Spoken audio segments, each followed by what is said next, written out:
going on, guys? What you're about to listen to is a live stream that I hopped onto over on Jake's channel on Saturday, talking about No Mercy, talking about Victory Road, talking about the upcoming NXT TNA invasion, and I'm reposting it for a couple of reasons. A, content. A, big thumbs up, even though you can't see the thumbs. B, to let you guys know if you guys want some more live interactive content rather than the sort of more in the can podcasty type stuff that I do over here. If you haven't done it already, go subscribe to Jake. Jake and Cody are killing it like 3, 4, 5 times a week over there. Couldn't be prouder of those guys and how they're kicking ass. I'm going to try and join them more than I have been in the past little while. But also, do me a favor. Hop on X, hop on YouTube, wherever you find Jake. Countdown ended DeMarco. And just wish him happy birthday from us and everybody in the Spaz Phoenix zone. That's not a thing. Enjoy.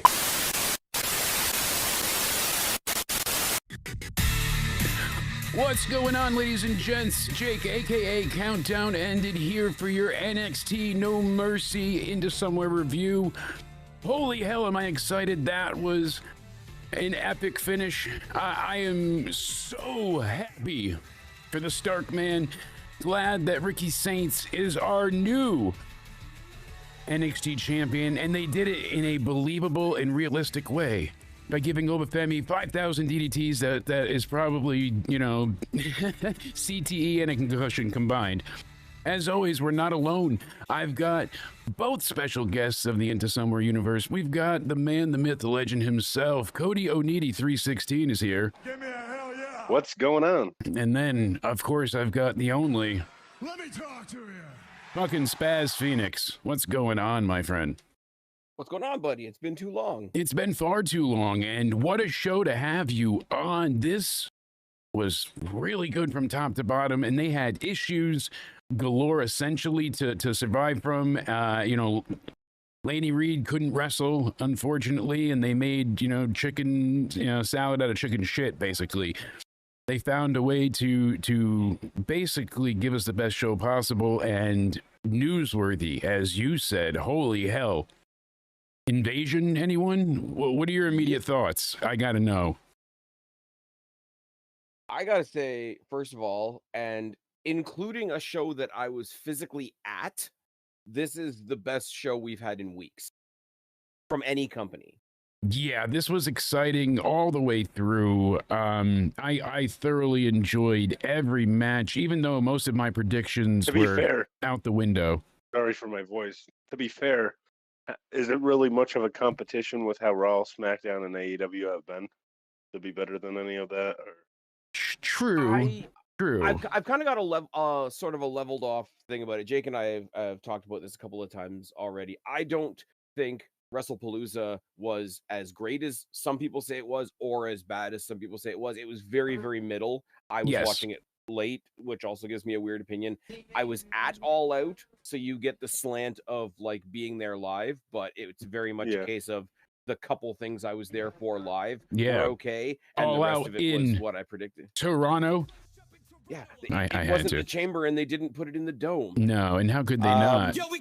But no, like I'm sorry, and even last night with Victory Road, there was some fun stuff on that show. A lot of I'm sure Jake will touch on it eventually. There was some newsworthy stuff coming out of that show as well. Absolutely. But so after that match, and a match I should say, show last night, I was actually watching it with Conman. He had some issues with the Content Sport Network, like their stream of it to him to air, and he was worried about, like, if I air TNA's actual stream, am I going to have a problem? But things worked out. It was fun to do it in that environment, to actually be able to watch the content. I had problems with TNA Plus last night. A lot of people did with streaming, so that was the issue. Was the back end. It wasn't anything that they could help. So.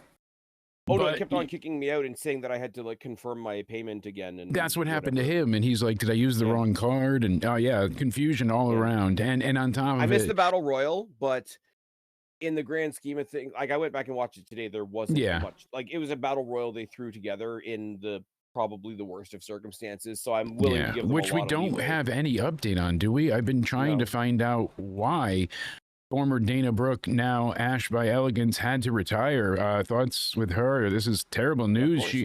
She was the champion. It's terrible, even more so. Like anybody has to retire. Damn, but especially she her just story. finally reached her heights. Yeah, she just got the title. She's been doing so well with the tag titles and the tag team that she's had. Like they started off as everyone's like, this is a joke. This is what you are. You were Dana Brooke, and now you Ash. Like, what is this? A beauty model? Like, come on. And they stuck to the characters to the point of, it's like you said, the best are when you turn it up to 11. And she found a way to personify greatness inside of her, and she became a household name, and that's what she wanted to begin with. Good. Like, yes. Again, I bring in my own biases because, you know, from Destiny and all that, and Iceman used to run Destiny. Iceman is the personal concierge for anybody out there that doesn't know. I've spoken to the guy. The guy is the nicest guy you could meet in real life, but he plays an awesome dickhead on TV. She ended up eventually bringing in some other people under her. Yes. Pause. But the whole act was just great, and it never took itself too seriously, and it never, like, she wasn't walking in there expecting, hey, treat me like Charlotte Flair. Yeah, Like, exactly. this is what They we could have are, and really blown this up bad, and we lucked out. I mean, I'm not telling a lie, right, Cody? Okay, I'm lying a little bit, but they made it work. The 10-woman battle royal was going to cover you, but I know the 10-woman battle royal was, yeah, but like you said, they knew who was going to walk out of there being the actual match, the final two, and the rest was just like dressing on a cake, you know, more toppings and stuff. Though? And I actually want to get your opinion on this, because we rag on AEW a lot for production stuff, and even WWE when they have a big faux pas like they had on SmackDown. Jesus Christ. What are you talking about? That was really good. People ragged on the beginning of the Battle Royal because it was just like Santino was out there, and then just a bunch of women sort of walked out and there was no music and whatever. But I thought they did a really good job of selling, like, we are handling this at the last minute. We are pulling this out of our ass. Somebody in the back is basically saying, ladies, get out there. And it was haphazard in a way that fit the scenario. And I thought that was really cool. And a lot of people have missed out on that small detail. They made the show feel like less of an afterthought as much as they could, because that's how it was even presented. Usually the Friday shows, you know, but this was handled very well. The hometown man had a great, you know, moment with Matt Cardona early on that the crowd really went nuts for. Like, they were okay with the silly, they wanted the serious, they liked solid wrestling, but the crowd was excited from everything top to bottom. That was probably my favorite aspect of this show, was the audience. You know, really awesome to see the sorry to cut you off. No, really awesome to see the X Division get the main event spotlight. Exactly that. And that match was, I'm sorry, I couldn't push myself to like convince myself that like there was a chance he was losing, but the match was still fucking fantastic. Myron Reed match was great. Myron Reed is great. My problem with him is, you know, you look at the Rascals and he kind of like, he's the substitute teacher in the Rascals almost. He's there because Leslie's not. He's there because Trey Miguel's not. And that's to say nothing about his abilities. But like, he always kind of feels like Kurt Angle showed up in the Shield with the flak jacket on for one night because they couldn't have take your father to work day kind of thing. I still love that he's out there smiling at, you know, he's got the Shield fucking goofy face. Oh, that's such a classic moment of terrible times. You know, that whole show it's happening. Remember we had that invasion, the SmackDown invasion, and Becky got her nose broken, and that was cool. There was some back when Nia Jax was only ever awesome by accident. But lawyers didn't think it was cool, but like, half the roster got sick, and we got like Finn and AJ out of nowhere. Speaking about Nia Jax, I didn't hear about your guys' opinion. I didn't hear you guys' opinion on SmackDown's ending. What do you guys think of it? Whose fault was it? Because if Tiffany was going to win, why did the referee stop the count? That's what I'm saying. It wasn't the spot, but it looked like Nia was kind of done and confused anyways. And knowing that that's the winner, the ref is supposed to count regardless. It's a 3. Vince changed that rule long ago after they had, I forget the match that it was. It was one match where the ref stopped it too, and everybody saw no kick out, and they went nuts on it. And Vince is like, he fired the ref, and he was like, from now on, anybody else you count as 3. And it's been that way ever since. So they know to count it like a shoot. I guess they were like, oh, and you can see no kick out, and then the audience destroyed it. But My big worry was poor Jade. I have done the exact same thing she did to the corner of her eye. Like, you guys can still see the scar that I have there. Have you seen the picture that she put up today? Yes. Yeah, that's. Ugh, oh my god. It looks like it's gruesome. I would like to show it, but YouTube and TikTok probably wouldn't want to see it. But she's got meat hanging there, and I had the same when I decided to slam my face into a soap dish drunkenly in the shower I wonder at if a that was hotel. supposed to happen. Like, did Tiffany hit her finisher at that point? My mind's like fogging up. No, she just broke up the pin and then went for another pin. But Nia was hit by something by Jade, so she could have been out of it by that point. I don't know. Apparently, what I've heard, and I don't know how true it is, so like, don't take it by road or anything like that. The pin that Tiffany went for on Nia Jax that was a kick out, but it wasn't a kick out. Apparently, at that point in the match, it was supposed to be another Jade breakup, but because she was dealing with her face, they never got themselves back on track to do the breakup of the pin.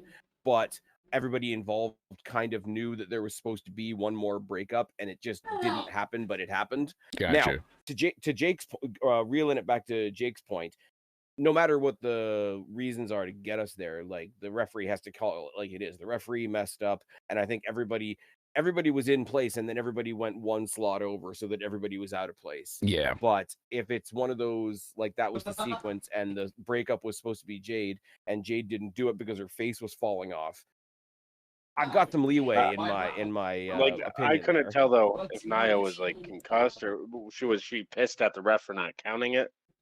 Because you heard her starting to say something. She wasn't happy. That certainly was interesting. Yeah, the referee treated it like she kicked out.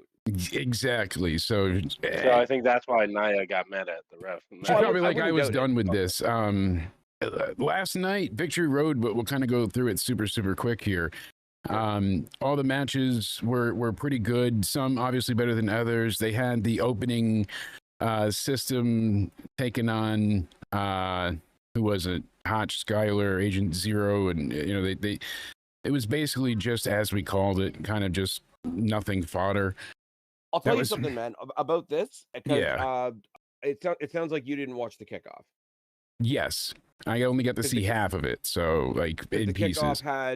The kickoff had a pretty awesome triple threat that should have been on the main card, and it was versus Trey Miguel versus Alexander. Cedric Alexander. That I did see. That was awesome. Fantastic. Yes, that was a great match. What I don't like about the tag match that you're talking about is they kind of like started it on the kickoff and it kind of bled into the beginning of the show. That felt kind of messy, but also it was kind of rushed along too because they went long for the kickoff. So yeah, this match was used to preview, I guess, in tight air quotes, the match we're getting next month at Bound for Glory, which the is hardcore war, intergender hardcore war between Order 4 and the System, which is fine. The System are magically babyface. We've talked about it.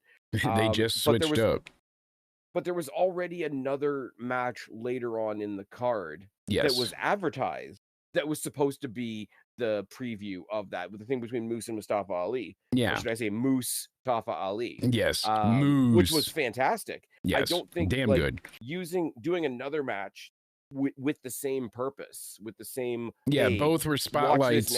That's why I said it was kind of awkward, and the first one was so rushed. Putting a hat on a hat.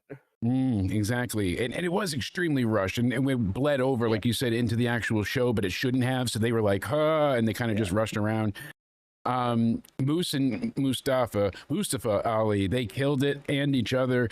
High spots work. You always said, like, you need a big man that can throw the high flyer around, but Moose, similar to the opening match on NXT tonight, No Mercy, is a really agile and quick individual himself. So he could be both the powerhouse and he could do the quick maneuvers, and both of them, their styles melded so well together. I could see them have like a series of matches and wouldn't get bored with it. Loved the outcome, basically as we predicted with Mustafa, but I loved how they got it, basically a little bit of a ruse, which we all, we love swerves around here. No interference on the outside, but look at that, the dancers get involved, and it's Tasha, like, of course.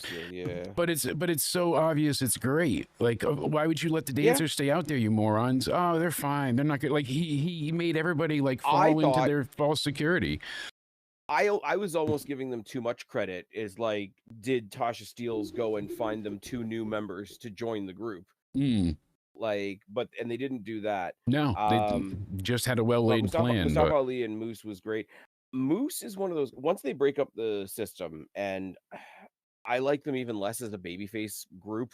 Yeah. But once they break up the system and Moose is kind of on his own, I kind of wish he had a mouthpiece. Yeah. Because it's not like he can't talk. I just don't believe him when he talks. Yeah. And I want to get excited about his matches, because his matches are great. I've had the good fortune of seeing him in person quite a bit, and watching him cut a promo about the match that he's going to be in makes me care about it less, because there's something about his delivery, and I don't think it's an intentional thing. I think it's just like, it's very plodding. Yeah. Almost, Yeah. No, exactly. In the way that he speaks, I think he has a bit of a lisp. Or some kind of a speech thing going on there. So I don't want to sound like I'm being a dick or no, that's not. Guy, but like, yeah, giving you the side you're giving eye. me the eyeball because I can see you and you can't see me, so it's fine. Don't worry about it. If I was on the stream right now, I'd have to put pants on. See, you don't need those. I'm not wearing any either. What are you gonna do? Nice. Keep the camera up, buddy. That's right. I got to pan it. Well, I got the broken chair. I keep sinking lower and lower, and I reset Charles and then just sinks. Lost all his money.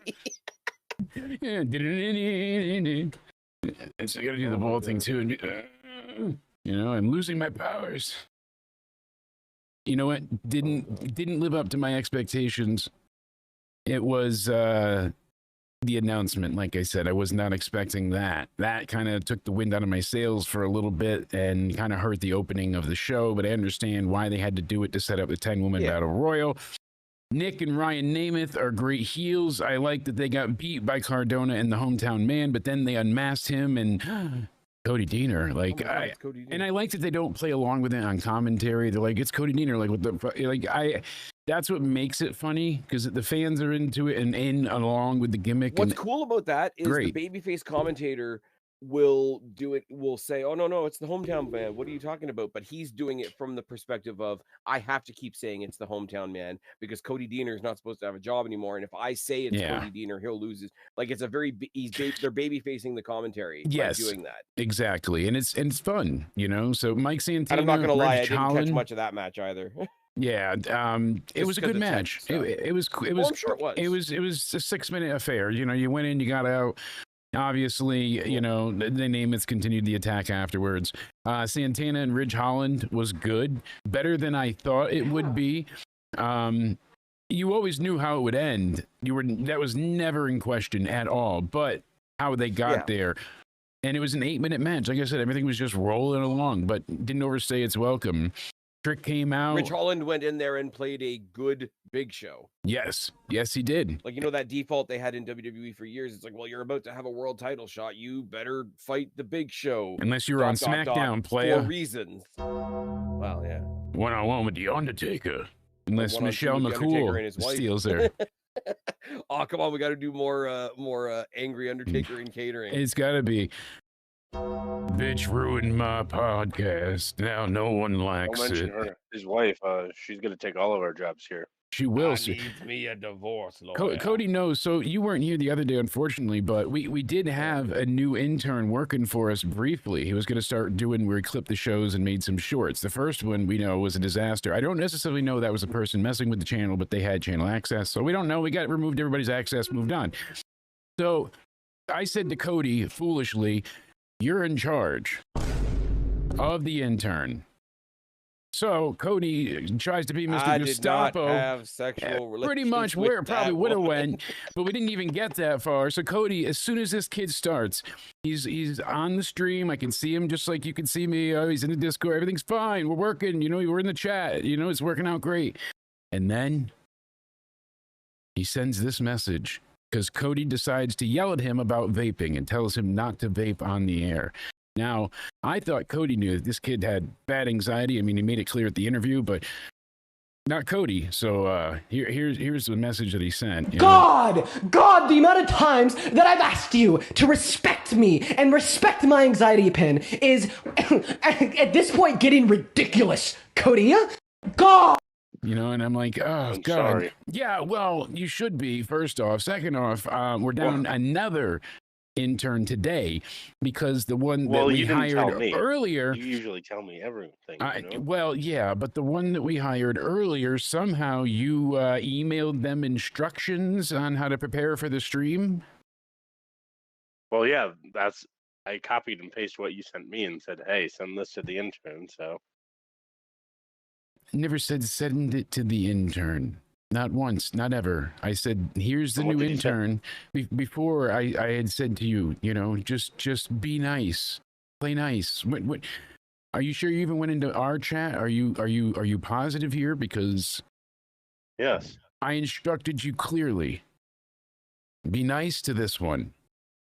They already quit. told me to send that stuff to the intern. I did nothing of the such. So we'll get to the bottom of it later, but I'm happy with what they're doing to build up on the TNA side between Trick and, you know, Mike Santana for Bound for Glory. Somebody had to It's pull exciting. Rich Holland out of Evolve. Yeah, But we did had to you go ahead see- and get him out of there.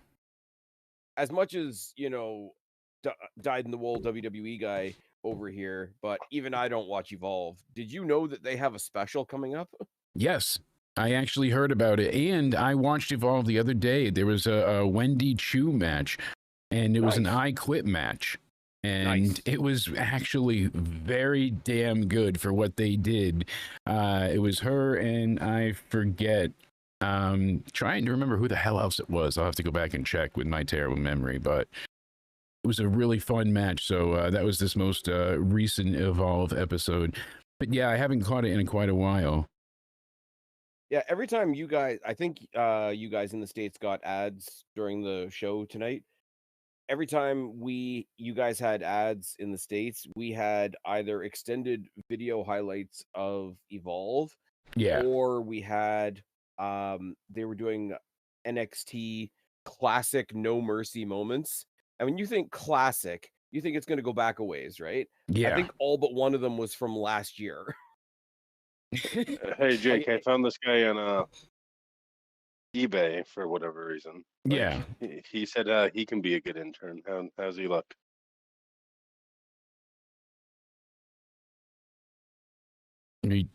Sorry, I didn't have my glasses on. I didn't know I had to do a live review in the middle of looking things. Sure. Did You know what? Did you look it over? I trust I your did not, judgment. because you blamed me last. All right, all right. You, because listen, I'm we're 0 for 2. live. Handle it. Figure it out. I trust your judgment. Foolishly, but I've got my time traveling lawyer in the chat. We got this. Are you sure? Handle it. And then we get the Okay, one and I'm only trying. All right. on the show, my favorite, His name and Joe Hendry. He appeared. And you know why I love Joe Hendry? Because he is the ultimate babyface. And I dare someone to prove me wrong, because he is today's ultimate babyface. Why? Because he's every bit of wrestling mashed together as one. There's nothing this man can't accomplish. What I saw last night reinvigorated my love for him all over again, honestly. The EY match. Yes. But even before the I match. wish we had known about that before we did the preview, because that I would have been know. fun. I think we speculated on it at one point. We had saying that Hendry would be involved. If anything, this would be great. But so here's the long and short of it. He came out angry and he rushed to the ring. He didn't do the spin turn. He didn't wave. He's a real guy. He's like, I'm pissed. You've been, like all this bullshit. You've been attacking me. I'm done with you. I'm hurting you. Like, and he didn't play to the audience throughout the match. He was focused. And then afterwards, everying that he had to say. And do you know, sorry to cut you off again. No. Do you know what's, go right ahead. That's how we do it here. About that? Not only is it that he registered that, and it's that old, like, oh my God, if we're in like a death match, why are we starting with a collar and elbow tie up? Yeah. Argument that people say a lot of the time, right? Yes. But he not only did he do that, because his entrance spiel, he's got a Jey Uso effect to him. Like, people know what the spiel is for the entrance, right? And when he didn't do it, the crowd clocked it immediately. Oh yeah.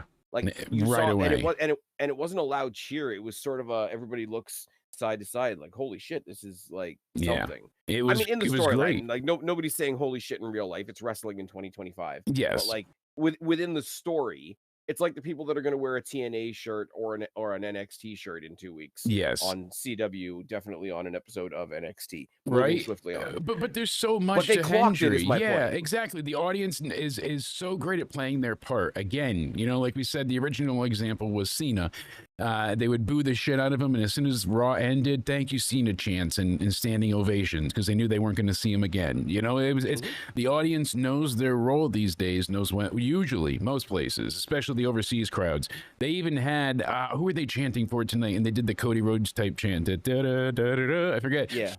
They had it for somebody at one point. I'm like, look, they're even chanting for them. Yeah, I think it was in the women's match. But moving swiftly on, that's why I love, you know, just Joe Hendry's great. He could do the comedy. He could be serious. He could be threatening. He could be, you know, again, he could be like an emotional lead too. At times we've seen, he could be the rah pump you up. You know, he could be the class clown. It's whatever you need him to. If he's going to burst through a wall, it's fine. There's a couple of different choices, and I know the rumor is he's coming to NXT starting next year. But as we stand right now, you'd believe him as the rallying leader of Team TNA in 2 weeks. Yeah, see, I could totally believe it. And Joe Hendry, I don't feel is overrated at all. I feel like he backs it up in the ring, his promos, he develops all these songs. I mean, he's been doing this for years now. I used to rave about him back in, you know, Juggalo Championship Wrestling days, where he was making fun of everybody and redoing all their entrance themes himself on like a $10 eye camera. Sorry. Do you know what I just considered? And like, yes, we've got the Invasion news to talk about and the 5-on-5 matches to talk about. Do you realize in 2 weeks at Invasion on NXT, Joe Hendry could turn babyface by turning heel? I know. Because he would represent TNA. Yeah. If he's on the TNA team, but remember that, like, even though it's both companies, this is taking place on the CW. It's taking place in the Performance Center. It's an NXT. They're calling it NXT Invasion. And then NXT versus TNA in brackets, right? It's their home turf, though. He could turn heel, i.e., turn on his own team and get NXT the win. But because they're in NXT's house and TNA are the invading force, it would make him babyface in NXT. Say his name and he's a heel. Actually... Yeah, no, that works out perfectly. I'm all about it.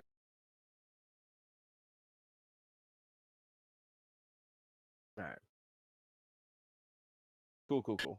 But I'm so absolutely just excited for the possibilities of so we should break this down as well. We've got this lingering thing, but called Invasion to go over as well, and what's happening with that. AJ Francis, great on the mic. Him and Matt Hardy had a really fun tables match. I liked how they ended it with Matt going through the double leg drop, breaking the table.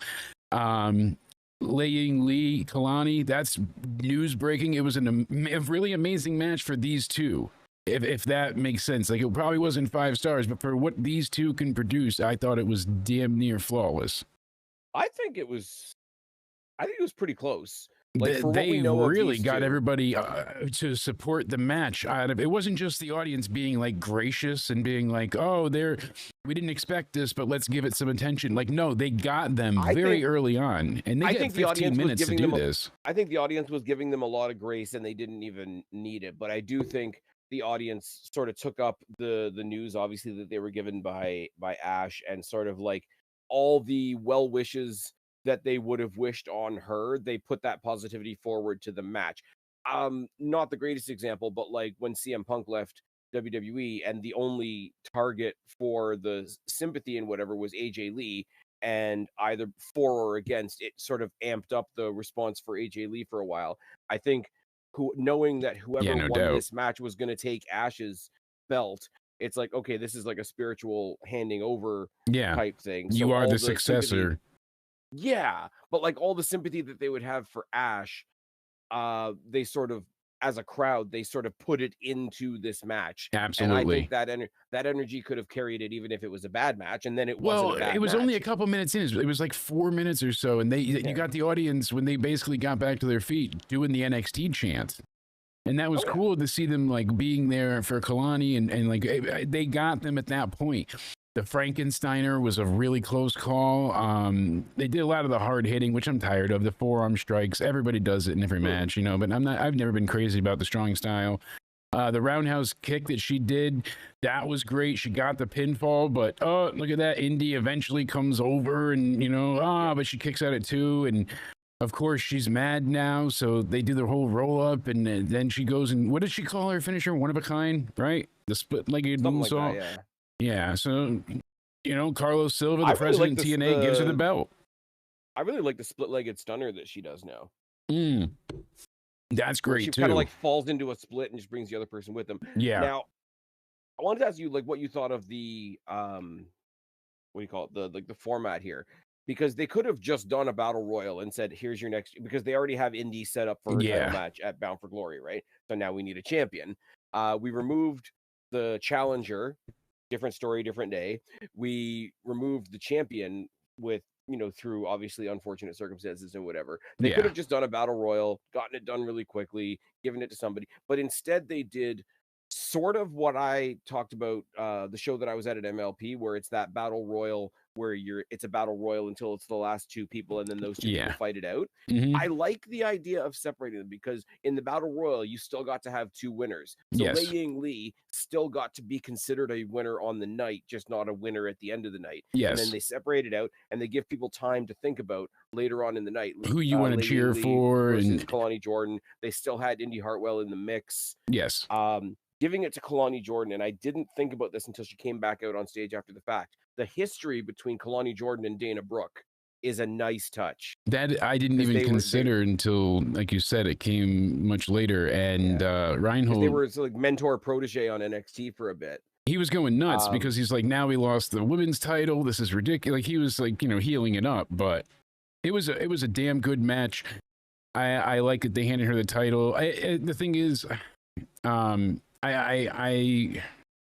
I think it'll work well for the story that they're trying to tell. I'm excited. Kalani Jordan, it's a really cool thing as well. Yeah, you got to imagine. I mean, a lot of people have crossed over back and forth, but whoever you send to TNA from WWE, you've decided this is somebody that can represent us. First of all, so that's kind of a cool thing. Second of all, Kalani Jordan, first ever women's North American champion and only the second ever NXT star to hold a TNA title. Yeah. So that's pretty cool. They're only contractually obligated to give us one match. So the Battle Royal essentially replaced the women's match that we were supposed to have. Like, they were good and, not true. Good for... Not true, because they took out two matches. Well, I'm saying in terms of the women's match. So they would, yeah. That's true. You lost another match out of it, but you lost the women's tag title match. Yes, exactly, because that got moved to Thursday. Good point. Yeah. So at least they're going to do that on Impact Live, which is cool. Yeah. But that, you know, at least they did it that way. So you're right. So they did one for both matches. So they covered themselves. That's why they were kind of forced into it. You know, legally that happens. But I feel like they would have done it anyways this way. Not just as a replacement and cover their ass legally, but to make sure that the fans sided with the champion, like you said, you know, give it time and to also, you know, make it a bit of a newsworthy moment. If she just went at the Battle Royal, you don't have that anticipation built in as well of, oh, it's coming. Who could it be? Which one? You get, like you said, you get a chance to mull it over instead of just having the shock then and there. From a storyline point of view as well, not even 6 days ago, you had the invasion on NXT. The invasion on NXT, based on the frustration of NXT holding on to one title because Ash had already won the women's title back. And it's like, okay, you want to invade us? We'll snatch another title. Yes, exactly. So they'll be in the house this Tuesday too, which is interesting. We got to see what happens there.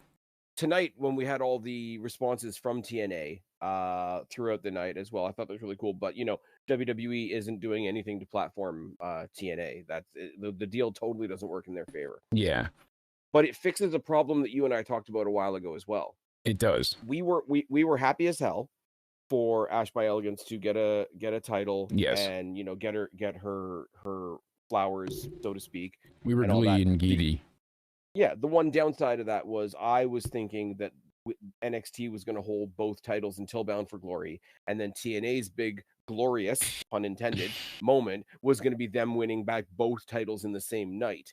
And I think Yeah. now they can do that because Santana and Indy Hartwell are walking out of Bound for Glory as those respective champions. I'll tell you that right now. Yeah, I mean, I don't think you're wrong, honestly. And that's the thing. I like the way they set it up. It will be glorious. And I'm kind of curious. Yeah, I'm kind of curious. Where did they go from here? They're going to have the people invade from TNA. I do like the invasion. It makes sense in every bit of the way. I'm curious who else is going to show up. The stuff with Masha was very upsetting, obviously, and even more came to light. Just more accusations being backed up with more text messages and interactions and photos and whatnot. So a few different people have come forward now. So it's not just one accuser, it's multiple. So not a good look for her at all. Speaking of not great, Steve Maclin, Frank Kazarian. It just kind of was a match. This was, again, 15 minutes as well, and it felt much longer than the women's match before. The crowd kind of not fell asleep, but they weren't as jazzed as they were for other things that happened. So, well, this was right after the ladies' match, right? Which was the more newsworthy, more, oh my God, somebody from somewhere else. Oh my God, we know we're getting a new champion. Oh my God, we're getting over the Ash. Like, so there was a lot of investment in the previous match. And I think not that this match was exceptional, but I think if it was somewhere else on the card, it might have gotten a little bit better reaction. I think everybody was just sort of in a, I don't know whether you want to say like a lull, because you know the exhaustion. Yes. Yeah, well, you know the X Division title is coming up in the main event as well, and that's going to be like pop worthy and all those types of things. So I think this was the one. You know, in WWE, the ladies' matches used to be referred to as the piss break, which is super disrespectful, and we're not doing that. But there is a lull in every show, and I think, unfortunately for these guys, even though I love the result, like, I'm a big backer of Kaz. We talked about it on the pre-show. The guy's just kind of playing TNA Miz at this point, pretty much, But that's a valuable role, and you should still see something for that. And one of the things Cody and I was going to talk about too is how no one mentions The Miz whatsoever. He brought it up in an interview, but we had mentioned this early on when Cena first turned heel. I was like, oh, too bad he's a heel right now, because I would have liked to have seen a repeat of him and The Miz. You know, just because he was a great, you know, rival of Cena's for quite a while. The day after Backlash, I was there where he came out with the Cena, you know, toilet paper. The Miz was considered nothing more than the other guy from John Morrison's tag team. You know, he was a former tag champ, but now he's the singles guy. Morrison's doing all the big stuff. The Miz, what's he going to amount to? So he called out the biggest, you know, dog in the yard, and Cena beat him that pay-per-view too. I think it was Payback here's or whatever. Here's a controversial take for you, right? And I don't know that I 100% believe this, but it's something I could see myself saying. Did Miz do more than anybody else ever to put over what a win over John Cena means? I mean, he certainly tried to. He carried that forever. No, I'm talking from his own effort point of view. Yes, yeah, no, I mean, that's what I'm saying. He bragged about beating Cena at Mania forever. He made it mean something, and he didn't care that it came should, in. by the way. I had a concussion, and I still he never acknowledged that The Rock was there to help either. It was just the Miz one, which is something. I would say that's a good take. Yeah, it's always been fun, and that's one of the character traits I love about him. With the Miz. But I think Miz is one of the best talkers in all the business. Oh, for sure. Yeah, it's amazing how well spoken he is and how quick of a mind and quick-witted he can be. He's really good at those comebacks. But I'll go as far as to say all-timer on the mic. That's true. No one's arguing there. I wouldn't say the best of all time, but he's definitely like on the top 5 list. Yeah, but definitely an all-timer. Like, you could definitely either see him becoming like the way he's doing stuff with Carmelo Hayes right now. He's a manager in all but name. The Miz could be a manager tomorrow, and if he doesn't do that, 100% he could go the Corey Graves route. Yeah, certainly. Miz is great on commentary when they need him. Oh yeah, like he stepped in. What was it? We never got a chance to talk about Brock Lesnar killing Corey Graves 2 weeks ago, but Miz stepped in and did commentary the rest of the night, and I thought he was damn good. I thought it was going to be Miz playing the Miz and putting himself over, whatever, but he just slipped into the role, and like eventually, like, you know, it's the Miz because he's got a very distinct personality. But as far as I believe him it being, was. Yeah, he just slides into that role very well. Yeah. I believe it was last year too. He did commentary for Raw. Yeah, when they had the One, tag titles, I think. Yeah. like one of the like, not to say that AEW treated him very well at all, but in the time that Punk was in AEW, when he wasn't doing something, they had him on commentary, and he Because was they brilliant knew at that it. he loved it. I would never forget when everybody, you know, went ahead When everybody and went said, on strike, and he yeah, said, "I can wear your blazer." yes, yes, and We're you thinking can about the wrestle same a thing. broomstick because that just stands out to you because he was, you know, there was the match was going to be John Cena and Sheamus, and Punk was in his glory, and he got to be on commentary a few times, and it used to piss Vince off. It used to make him so angry because he would bring up these obscure references from like Mid-South and, you know, Georgia and all, it just, You know what would be what Cornetisms. as far as obscurity goes. Do you know who the best commentary team would be? Would be Who's that? Mauro Ranallo, CM Punk, and Taz. You know, sounds like I'm just agreeing to agree with you, but that's not. I love Taz because Taz could be super funny. He could put stuff over and be very serious. He's an experienced wrestler, so he can add a great perspective, and he's good at painting a picture verbally. Like he's very expressive with words. Now, Moro, I miss immensely. It's funny that you bring that up because when I was watching the Canelo fight there, they had a lot of hype packages with his voice booming throughout, and it made me black and gold nostalgia. You know, yeah. So I had to go and watch some matches. When I was at MLP, the show a while ago where we had the big battle royal where Billy Gunn and Rhino ended up in the ring together, and then we had to say what year was this. The commentary team for that show was Don Callis and Mauro Ranallo. Yeah. And Mauro Ranallo doesn't need a microphone. You could hear him echoing through the arena, his commentary for most of the night. Oh, yeah. To the point where even the wrestlers, when they weren't on camera, were kind of like looking up at him and being like, what the hell? He just has that booming voice. Low ceiling hockey arena type setup. It's Old Maple Leaf Gardens, right? Nice and reverb filled. Yeah. No soundproof in there. Not that he needs any amplification. I like the. We're going at it, hammer and nail, carpenter and a dentist. What the fuck are we doing here? X Division match, Flame On. That's a great new name for that. Holy shit chant was pretty cool after that.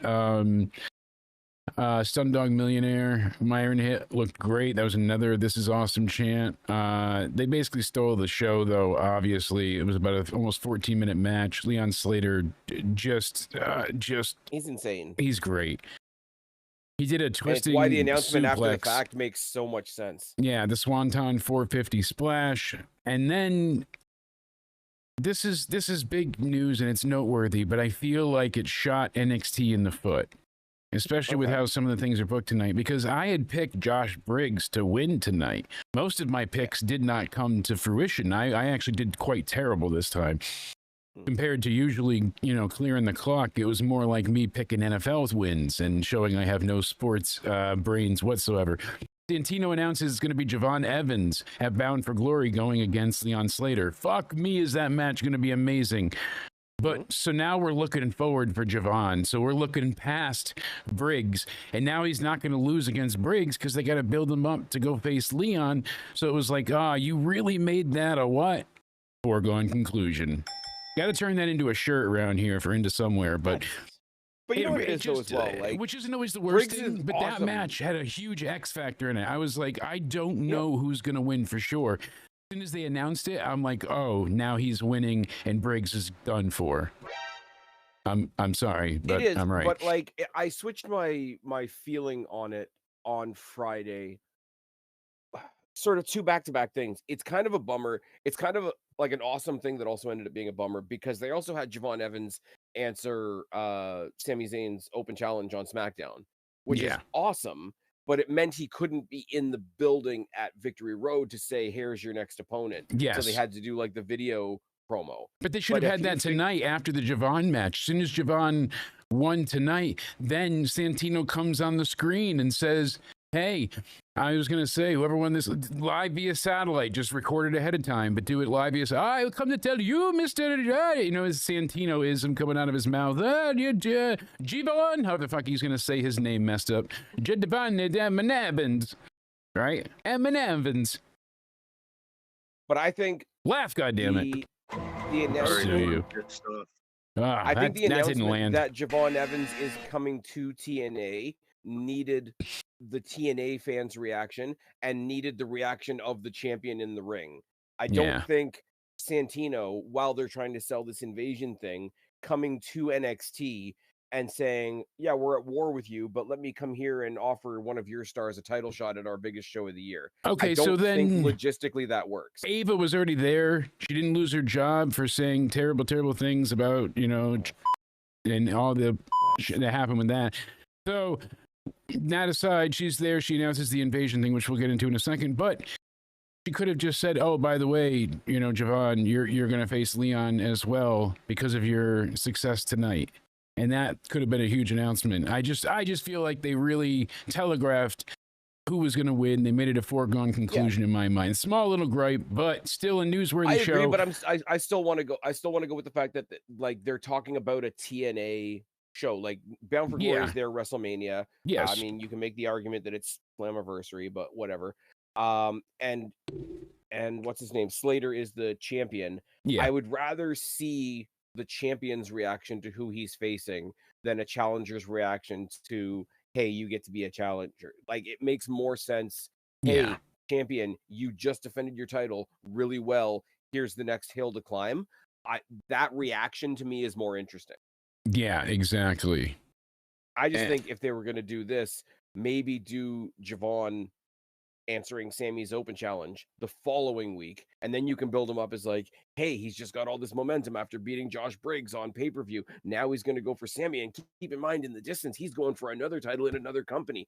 I think the mistake, even though it was a cool moment and a fucking awesome match, by the way, I think you shift this match to next week's SmackDown and everything works.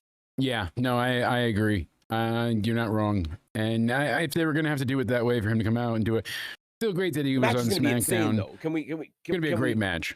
I'm excited. There's two guys in two different brands that the crowd loves, and the company is getting behind them at the same time as the crowd has decided that they love them. Yes, which is so important. Which they've both got a rocket strapped to. They've both got a rocket strapped to their ass at the same time, in the same way, for bringing similar elements to their brand. Yeah, you figured because TNA should be on par with WWE's main roster, essentially, not NXT, but it just works with how their shows are booked, how they're taped, how they're handled, the touring, like all of it lines up to just be better paired, and the booking. I don't think main roster with this would really work at all. These guys would come in, get destroyed, and it'd be see you later.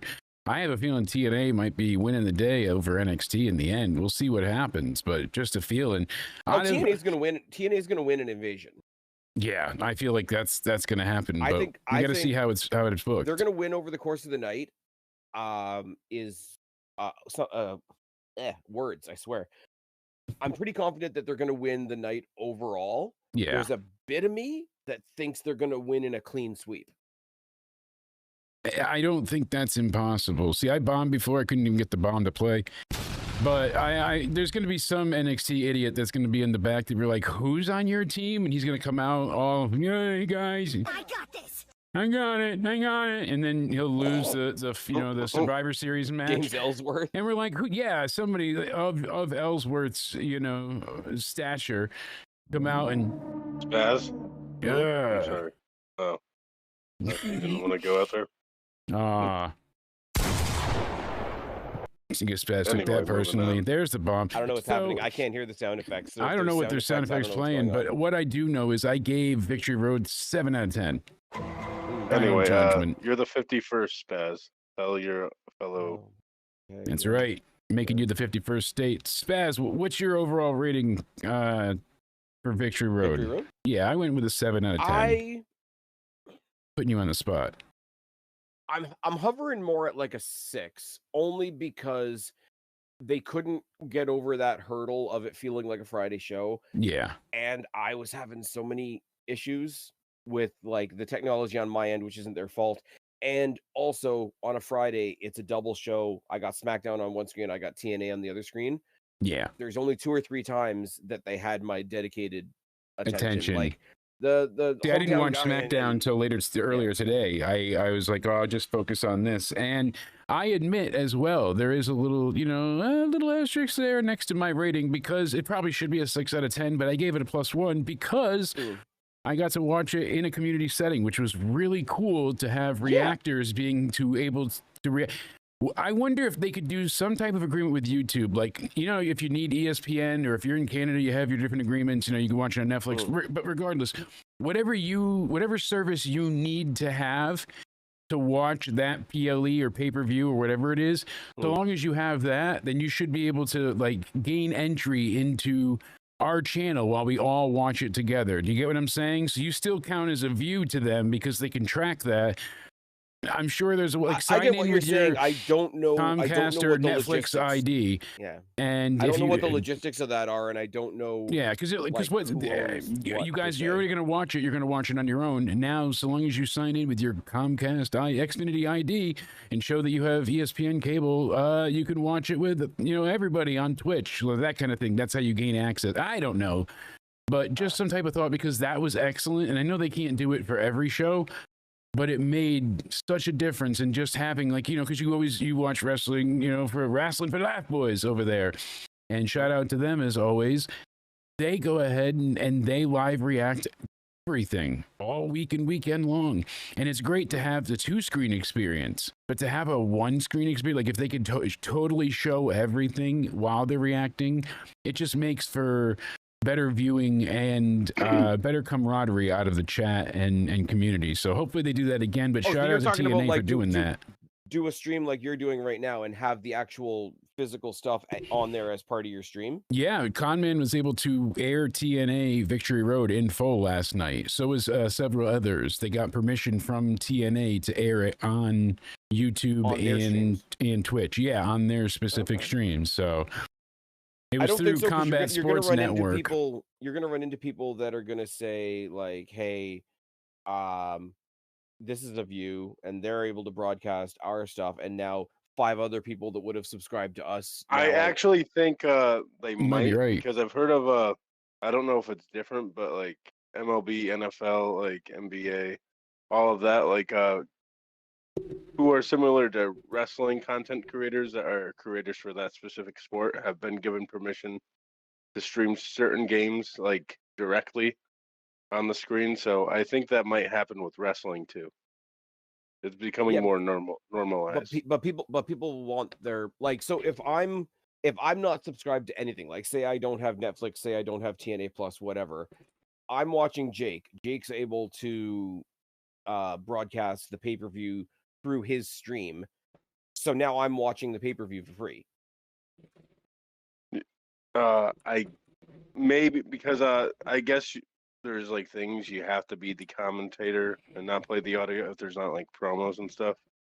You have to play as commentator. But what I'm saying if Jake's got it live on his stream as part of the screen, if we see Jake right now, and instead of all the rolling graphics in the background, you've got the actual pay-per-view. Yes. Then me watching Jake's stream as one of Jake's subscribers is now watching the pay-per-view for free.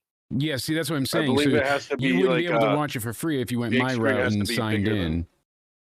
I understand that, but what I'm saying is they're not going to give away, or sorry, they're not going to give up getting my money because I was able to watch. It's actually been being more but that's normalized. What TNA did last night. They're actually doing that with streamers now, they've been respective. So I don't want to air much, or any of the actual event, but I'll just show you a little bit of it so you can see what he did last night. So they let him air the show in full on YouTube, and you could see, there he is in the corner when it was working, and that's, the Indies reffing the match between Keanu, and there we go. On and on, you can see, but it was really cool that he was able to go ahead and act like a third man in the booth and be able to react to things as they're happening. So awesome that Con Man was able to do that, among others. I'm not arguing that it's not. That it's I not didn't an say you weren't. Please You're just saying they lose a view, so you don't want the business to be not hurt by it, but do it less because they're not getting as many sales and eyes. I don't care about them losing money. I'm saying they're going to care about them losing money. Yeah, you were making the point of when I say care. You know what I mean. Don't be literal. For you guys, if you guys can work it out, or if Con Man can work it out, or if anybody can work it out, fantastic for them. Yeah, fantastic for everybody, because you're not. Because I wonder if TNA counts, the views he got towards what they, that kind of thing. But would people have been watching had they? Because it wasn't free. It was, that's something you had to pay for. But they just did this for certain people. And I was curious if they were going to keep the replay up or not. But apparently he's able to. So that's really cool to have that available. And I'm curious to see what we get going forward. Like I said, that's why I was curious. Would they be able to do something to track a view by limiting, how many people could watch, or you have to have access to it so you can watch? Views, but people, big bad evil WWE that only cares about the money. Like, you're never going to say, we'll give you a way to watch it that doesn't involve you subscribing to us. I don't hate it. Don't get me wrong. I think it's a very cool opportunity for people that are doing the live stuff. Yeah, streamers did it years ago with Thursday Night Football at first. Yeah, Friday night MLB games with playback. He's done it in the past with Progress, Bradley, no doubt. Ellsworth and AJ Styles one more time before AJ retires. Sure, give him another near-death experience of a Styles clash. Invasion sounds freaking incredible. I am very, very curious to see how they book this upcoming Tuesday.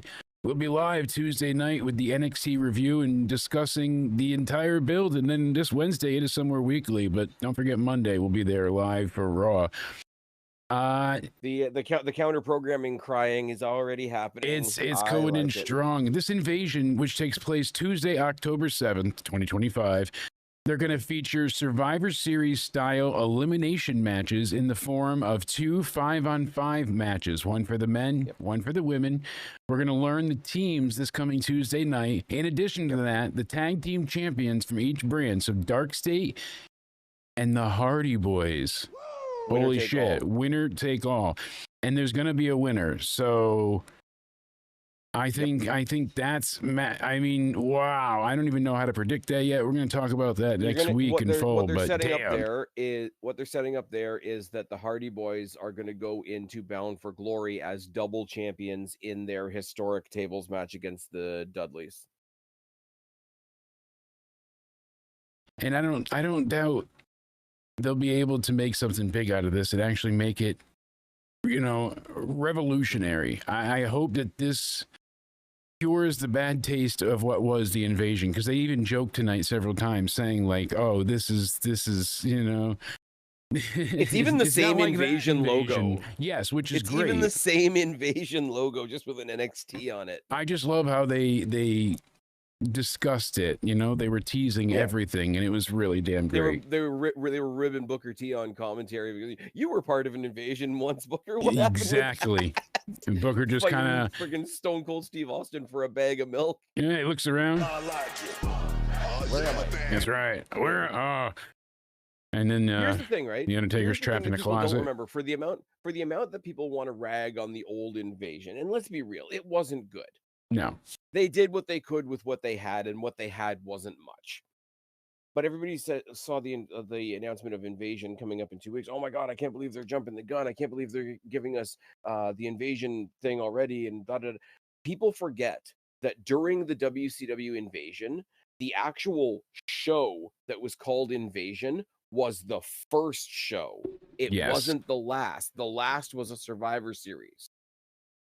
And like you said, this is the inaugural kickoff. This is the first shot across the bow. They're doing that. Is the only reason against AEW's Tuesday Night Dynamite. Isn't that their anniversary show? Right? Is that their 6-year anniversary show? Is this week. Oh, it is this week. Yeah. And they fixed their fuck up over the course of Collision tonight, apparently. Yeah. Oh. How so? Did you see Dynamite last week? Very little. So Orange Cassidy made his but comeback. Yes. On the upside, cool to see Orange Cassidy. I know he's been struggling with some stuff. but he was brought in to be part of the conglomeration again with Hologram, Tony's little project. And at the end of his match, that was his comeback, Kyle Fletcher comes out and challenges Hologram instead. So they came out on Collision. Tonight. Apparently, they were saying this in the chat. Apparently, they came out on Collision and announced that Hologram is suddenly injured, and now the substitute is Orange Cassidy, because that's the thing that would have made sense all along. So it's going to be Kyle Fletcher versus Orange Cassidy for the TNT title, which will be a great match, by the way. I'm not discrediting either guy. No, but it's Hologram. And his clone is coming. I feel like we missed something there, and it wasn't the kind of bitch.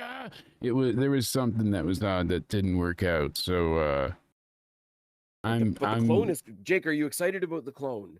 The clone is coming. The clone is coming, and that's super exciting too, right?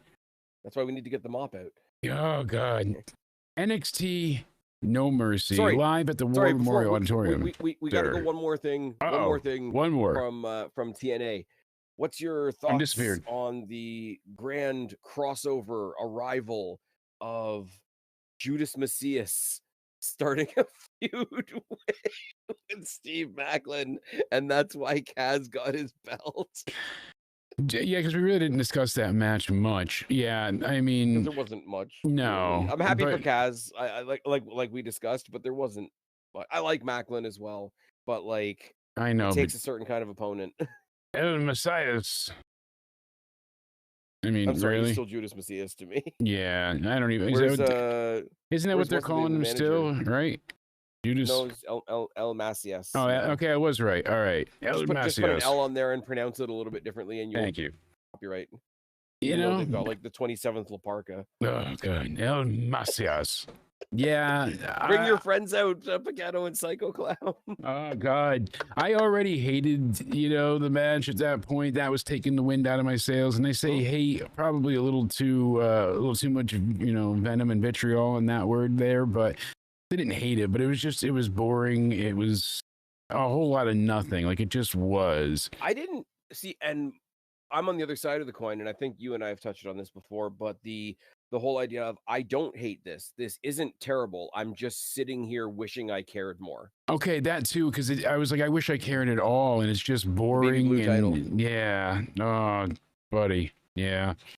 There's only one Baby Blue title that's awesome, and it's the Destiny title. And Mercedes wants to steal a version of it now. Oh my fucking God. No, get her at the border.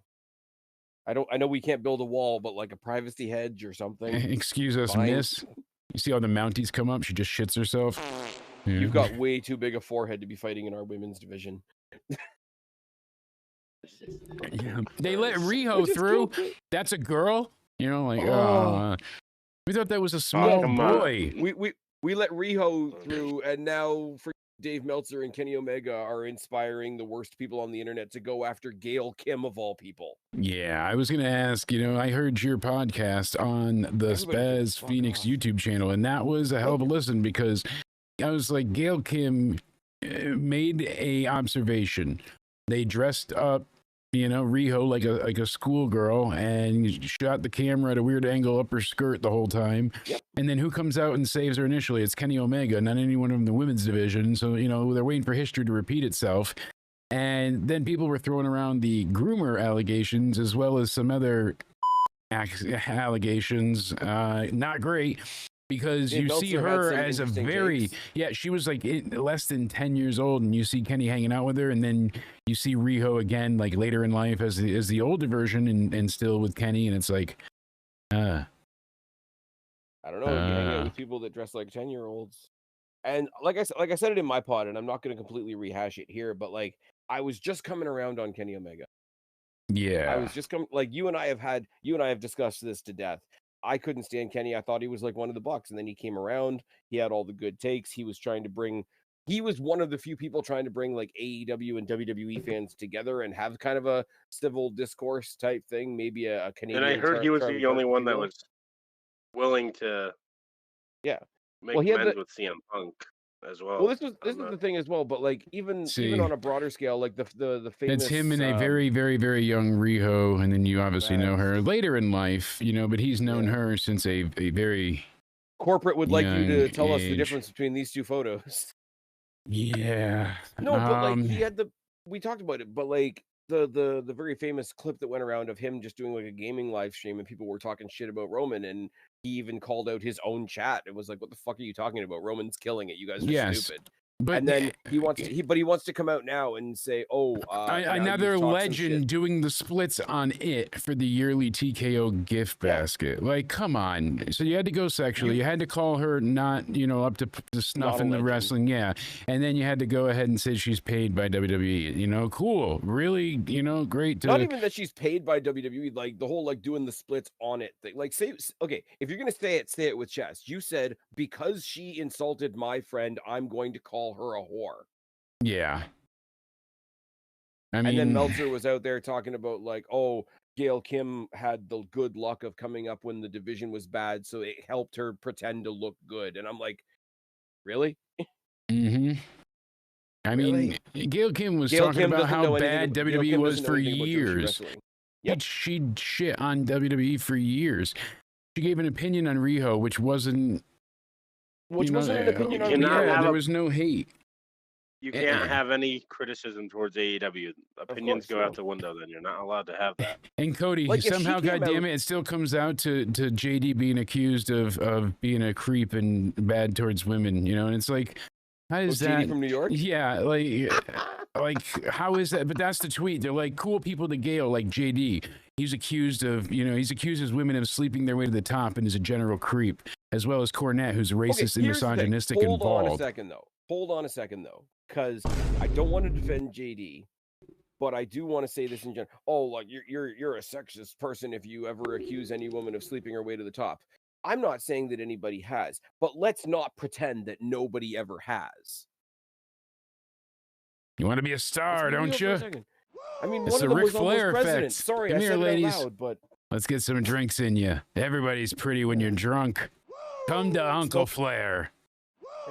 Spell Kamala with 3 Ks. It's fine. Don't worry about it. Why does my apple juice taste like NyQuil? Oh, too real. These schnozberries taste like schnozberries. Uncle Dave, no. But here's the thing, Jake. Of any group, like when we talk about like real world shit, which I really don't want to do because the real world sucks right now. But what do you say? Any group that I hate is a group that I could have agreed with that went too far, right? Oh, absolutely too far. If Kenny Omega came out and was just doing I'm not calling anybody a file. I'm just pointing out the evidence. Jesus, let's not get technical here. I need my lawyer. Like, Jake, you're a girl dad. We've all got either sisters or friends that we call sisters or girls' dads. Over. Yeah, like I don't have any kids, but I have friends that I consider like my sisters. I have 2 sister-in-laws that are fucking awesome, and if anybody came for them, I would tell them to fuck off, right? Exactly. If he came out and was just like, you know what, you're coming after my friend, I don't like it. Let me tell you what I think of you. But it didn't do it like that. He had to make it into an AEW versus WWE thing with somebody who's not with him being snarky. So it's like, call her a whore. I'm in character. Oh, I'm like he can excuse his way out of it because of the tone. Oh, I was being sarcastic. I was in character. How is that in character when he's a baby? I'm just telling you that's what I'm not saying he's saying this, but that's been used before as an excuse. I could see him amassing a million excuses if he ever got heat for it, but he's not because his own little, his ecosystem doesn't allow for it. He makes sure he keeps that, nice and tight because he's got to have his yeah, but okay, Jake, like opinions. The character argument, they tried to use that argument when TK thought it was okay to stick anti-Semitism into one of their major programs. Yeah, I mean, like, let's be real for a second. It is what it is. It is, sadly. So he's gonna get me wound up now, but like, Jesus Christ. I'm telling you though, it's unfortunate that Gail Kim had to be treated like this at all. And while she's saying, don't treat women badly, they're literally going ahead and sending a hate brigade towards her. It's just, it's baffling.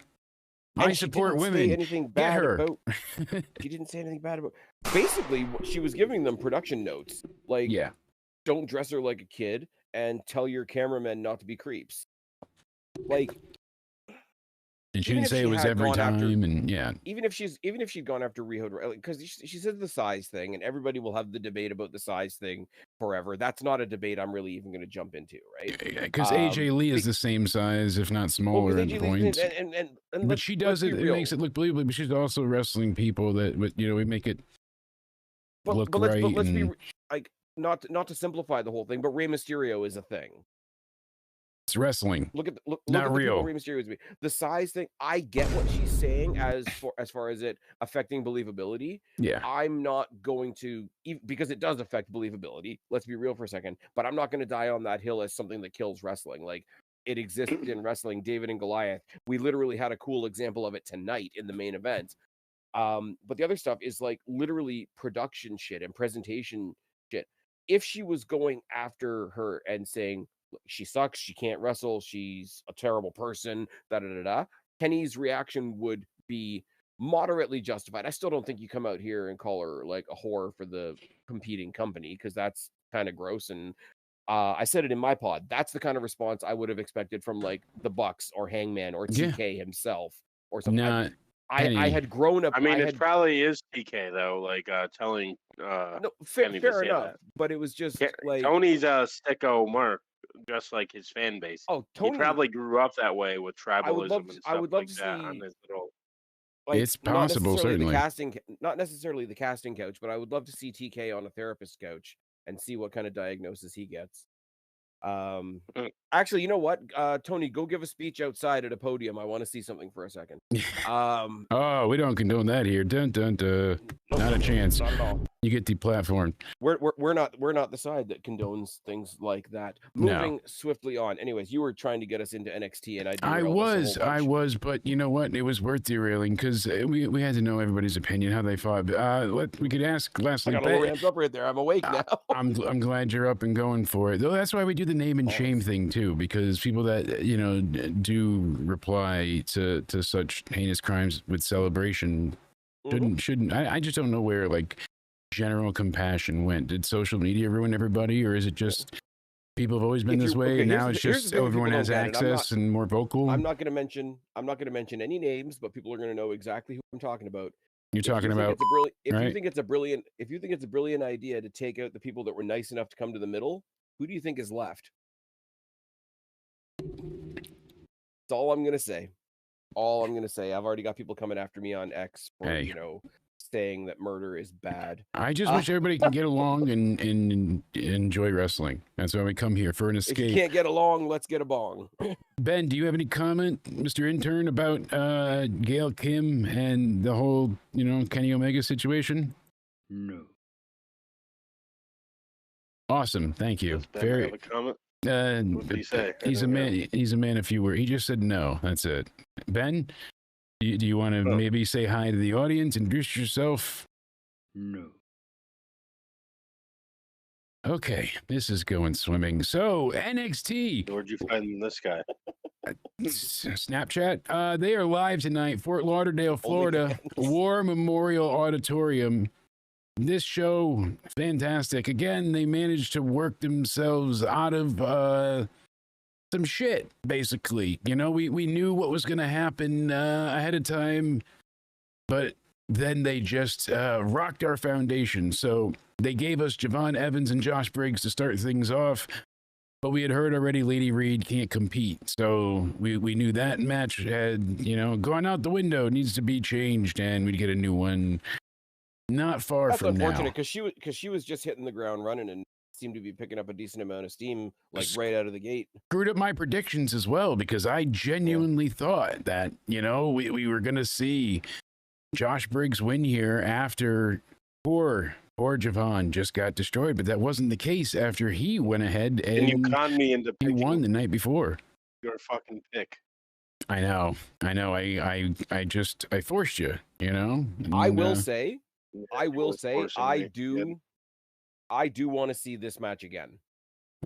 Yeah, they did make me want to see more, because it was so, again, I don't want to say, just like we mentioned Moose and Mustafa Ali, everything I said for that works for this. Briggs could be a big, strong man to throw Javon around, but he's also extremely quick and fast himself. Javon got a awesome running German suplex on Briggs at one point, and then he ends up getting up and just no-sells the clothesline. And basically he's like, come on, hit me. And then he basically gets knocked off his feet with just several lariats and flip kicks. And it was like, this is great. Like, he's trying to stop him, and he's just hitting him faster than he can counter. So trying to give him Kofi Kingston's ribcage. Yeah. He got out of the way of the coast to coast. That was cool. I'll tell you what stuck out, because that fucker bounces like crazy even when he's not the one on. Bouncy, yeah. When they were both on the top rope and Briggs was going to hit him with the top rope choke slam, and he turned it into a cutter in midair from the top. Yes. And you have to have some hop in your step, being Briggs, to be going along with that stuff. So obviously Javon Evans is the story this week on SmackDown tonight, in TNA and whatever. Briggs, I hope, doesn't get shuffled to the wayside in people's memory. I want to see this match run back. Yeah, I absolutely do as well. And I hope we get more from them in the future. I think a rematch for the what do you call it? The X Division title. I think that would be great. Briggs taking on Javon for it, if that's how it works out. I said, and I was trolling with our friends over the Wrestling for Life Network, said, if you really want to piss everybody off, have everybody fail at Bound for Glory and then end the show with Javon taking the X Division title. But here's the thing, right? Because Briggs they haven't put him back with Brooks Jensen, because Brooks Jensen's in Evolve. Yeah. Fallon Henley's doing her own thing, so they haven't really. They had him pretend to be the Undertaker that one week, but that was to build up for this. He's just kind of being like, what did we say the other day? Like a jacked version of the Baron Corbin gimmick, and it's just, I'm just going to be an asshole to everybody. Is he such an asshole at this point that you would believe him in a feud with another heel? Ben, was that you? Ben? No, yeah, you. Why are you interrupting Spaz? Yes. All right, keep your laughter to yourself. We're trying to not interrupt this flow. You're gonna get him mad. Don't let him join the guy I got fired or quit or whatever. You're gonna get him mad. You're gonna make me mad. I can't hear anything. Apparently, he's shushing you, Cody. Granted, these two, Bradley's right. He's pissy. They did defend him well, and I would really like to see the title defense again. You know, if Javon wins that X Division belt from Leon, that match at Bound for Glory, which we'll be live for. That's right. Don't miss that. They did click. Bradley's right. That's the best way to put it. And basically at one point, Briggs is the heel. He goes to unbuckle the turnbuckle, take off the padding, and just couldn't get it. And he stops him from getting the suicide dive off. And he eventually hits him with a clothesline that I thought was going to knock him out of his shoes.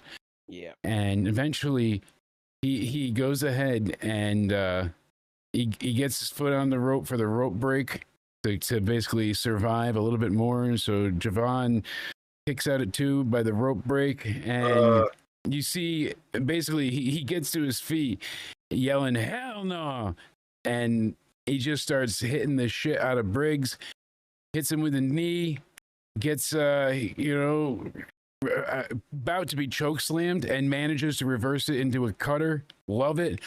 And then he does the springboard cutter and gets the victory, off the ropes. Great match, 16 minutes, 30 seconds. Loved it. Can't wait for Bound for Glory. I just wish I didn't have that foregone conclusion. But this was a lot of fun. Yep. Awesome opener, well executed. Just really good all around. Josh Briggs walks out on NXT this is why I was asking the heel versus heel thing. Like, would you believe him against another? Like, he's an asshole heel. Would you believe him against just like a random sarcastic prick heel? Because my idea is he's pissed off about the loss tonight, walks in on Tuesday and decks Ethan Page. Okay. Oh, that's not the worst going after a North American title, but didn't See, I see where you're going from, but I don't know if I believe him yet against another. Which luchador is it? Dr. Wagner that's going after, or yeah. So I think that's the next challenge. Del Dr. Wagner Jr. Yeah, exactly. As long as it's not Tavion Heights with a stolen mask. Jake, is Ben from a senior citizen center? Because they're screaming his name, saying they lost one of their. He's snoring. I could hold on. Listen, Ben. Yes. You fell asleep, dude. You got to stay awake. This is a little bit embarrassing now. I think we're just gonna mute him for now. You told the senior citizen center that you're taking him, right? He said he wanted to intern, dude. I just need somebody to cut up the clips. How hard could it be for somebody to? I don't care. He had an iPad. I figured it'd be fine. I didn't know that's how he communicated. Well, in this group chat, why did he say, Jake, what is your size? Because he said he was going to give me some memorable sports merchandise. Don't worry about it. But okay. any event, Cody, did you like this opening match? What are your thoughts? Javon Evans, Josh Briggs. And Briggs, yeah, I did like the opening match. I wouldn't mind seeing them go again, but I would wait it off a bit. Yeah, not Javon, an immediate rematch. I don't know. Some time. I agree. I like him. He has to grow on me more. I don't know. It's just something about him. So he's amazing in the ring, but I don't know. He hasn't connected with me yet, if you get what I'm saying. That's okay. As I said to Liz earlier when she said she was not a fan of Obafemi, I was like, really? But you can't like everybody. You were trying to connect with Liz earlier? Yes. I tried to understand why she doesn't like Obafemi, but apparently it's just a bit repetitive for her. Here. I know, right? Are you taking notes? Cody's trying not to be replaced. That's his issue. We'll see what happens. Just let Ben sleep for now. I guess we could figure out the shorts later. But you're talking to Ben too, so they still gave us a speed match, Cody. God damn it! And it was speedy and it was good. It was 5 minutes, just about. They came down to the damn wire, like 10 seconds. I think 12 seconds left to be exact. And speed like that stupid streamer that they had for the Rumble speed. I show speed. You know what? I kind of like that kid. He's a bit spastic and crazy, which hey, all right. I get it, the younger generation, but a lot of the shorts and clips I've seen, he seems to be very good to his fans, right? And he's very sincere and generous. He seems to always be doing something positive for somebody, so likes to give back, certainly. That's good, though. Yeah, speaking of giving back, the Soul Snatcher. That's the only speed I can remember. Soul Snatcher. I was excited, Cody. You can kid all you like, but I am happy that Jada got the chance here to at least be on some TV. Lash Legend causes a distraction. Me too. A little bit silly, but Sol Ruca hits Jada with that amazing Soul Snatcher for the victory.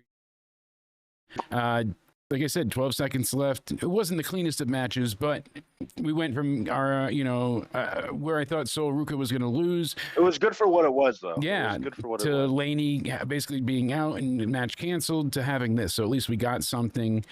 See, this is why I like to ask you star rating sometimes for matches. If you were going to give this out of 5 stars, what would it be?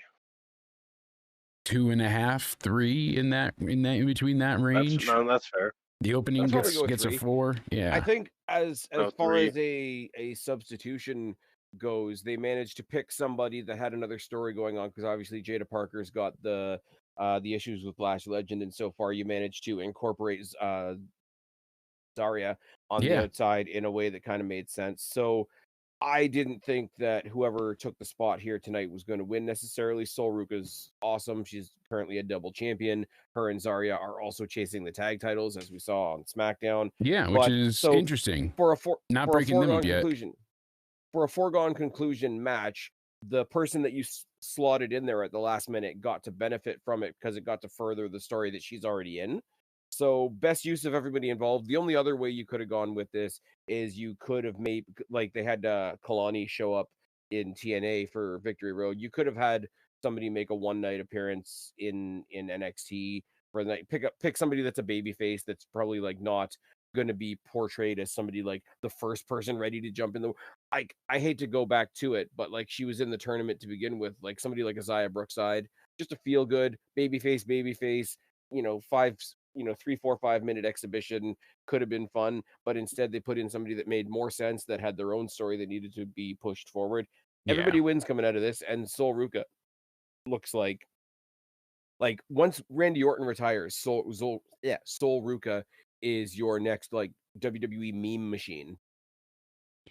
Yeah, those two together I do love, but I know sooner than later something's gonna happen, and sooner or later she's going to lose the speed title so that they can focus on the North American title, because it feels like, because the speed title is newer as far as being on, it's not newer as a title, but it's newer as far as being featured on NXT. So what do you guys think of that title overall? I know we were talking about it the other day. Is it a good title to still have? Because I've seen some people say it's a meaningless title, like some podcasters. I don't know. I'm if you guys sticking think with my that. opinion. Yeah. I think people are allowed to have that opinion. My take on it is I'm kind of neutral. And by its nature, unless it's a title match, because title matches are 5 minutes, but most of the other matches are 3 minutes or less. Yeah. It's not, even if you don't like it, it's not big enough to be a problem. So it kind of registers as neutral for me. And it gave us the chance to sort of see some cameos. We had Candice LeRae in there, Fabia I think Patsy from it's good to give etc. TV time to throw people in like a. Well, that's just it. People get to maximize the minutes that they have. You know, hey, if you're on TV for only a 3-minute match, better than not being on that week at all. I think it's a great thing because they had the belt out of contract for X. Yeah, they had it there. And you never know. Why scrap it? Why get rid of it? Why throw it out the window? Those 3 minutes could make or break someone sometimes.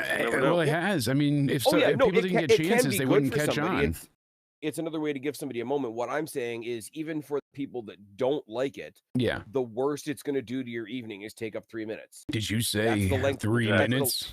That's the length of a commercial break. That's the length of like. Yeah, that's why I'm saying. Like, I get people having that opinion, but is it really that worth of a complaint? Because it's not that big of a deal. Yeah. Yeah. I mean, the only where I'll come to the middle is I can see why people, because it's such a small element, I can see people saying, "What's the point?"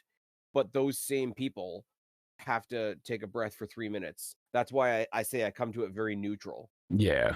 No, it makes sense because, like I said, it's get in, get out, done. But it's silly of them to utilize it, you know, and get rid of it. And, you know, why not just utilize it instead of scrapping the belts? Pause. I think the fact that they're only using one of them right now makes it kind of interesting because they're going to have another new... They text me that every night before bed. Get in, get out. So. Get in, get out, done. That's all that matters. Ben, I thought I saw flashing lights with Ben before. Ben, let me go ahead and pull up. Oh, I forgot I muted him. Hold on. Let's pull up Ben's audio. Ben? Ben? Is he okay? We're going to need a new intern. What happened? The cage match was fantastic. Jordan Grace, Blake Monroe, weaponized you steel gave him cage. his medicine, right? Thought you did. I wasn't paying attention. Dude, not on there. So, Jordan Grace, Blake Monroe, awesome match here. They had not the best outing the time before. This made up for that and then some. Everything. So, you hate, hardcore. This wasn't hardcore. They did hardcore-esque things, but they never really went too far. Oh, they cut a wig that she was wearing. That's not actually her hair. You could tell that it was a bit of a, locks of excess. She usually wears her hair that way, so now her hair's 3 times as bushy, but they were cutting the wig off. It was a very cool effect. Her hair's all over the ring. If they did actually cut her hair, I'm wrong, then... hey, let's see what happens. Maybe she'll shave her head down short and I'm wrong. But every weapon was fun or added an element of danger without actually being dangerous. When you put the trash can over somebody and stomp it, it doesn't hurt, right? Sorry, I just had the worst image of the world. Jordan Grace decides to shave her head. Next thing you know, she's pegging Jonathan Gresham in the overhead compartment. I thought you were laughing because they were putting Ben in the body bag, but in all fairness, the dude had a stroke a while ago, and apparently he's doing better now, and that's good news. Yeah, which was crazy. It was like that close to death and came back. Why'd you say that? I was drinking water, and you said that I'm dying now. I don't want you to die too, Cody. Maybe if she waters him one day, he'll be a real boy. Right. She might. I mean, we can go ahead and stick him up in the overhead bin, and we only get one economy seat because he fits in storage. You know what's shitty? I love taking shots at Jonathan Gresham because it's really easy. because they can't But at miss. the same time, like That when was I was at great. the MLP show, I fucking saw him versus Zack Sabre Jr. and the match was fucking fantastic. But That's when the he was thing, at right? when he was at Destiny, people were chanting "booster seat" at him and "Where's your parents?" As long as you guys aren't hearing yourself and repeat, damn you chat live. Who misses Skype, right? God, Skype replacement, you chat live, you suck. But what doesn't suck was I miss Skype. overall this match. I would give it 4 stars, Hashtag honestly. bring back Skype. I liked. A lot of people are trying to apparently. Yeah, there's Like a there's petition going petitions around. online to Microsoft to bring it back. It's because happening. Discord is can lick my taint.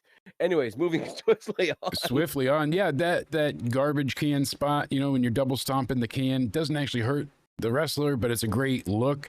Pouring out the diamonds and landing on those, it's plastic. Yeah, it's still gonna be uncomfortable like Legos. It hurts, but You it's know not what I gonna said? pierce your skin and kill you. Because I'm an asshole. Because I'm an asshole, and I was hanging out in the wrestling guys chat while the show was going on. Obviously, shout out to them once again. As soon as she cut off all the hair, and I'm like, I need somebody to take a bump in the hair and tell me why that's silly and gummy bears aren't.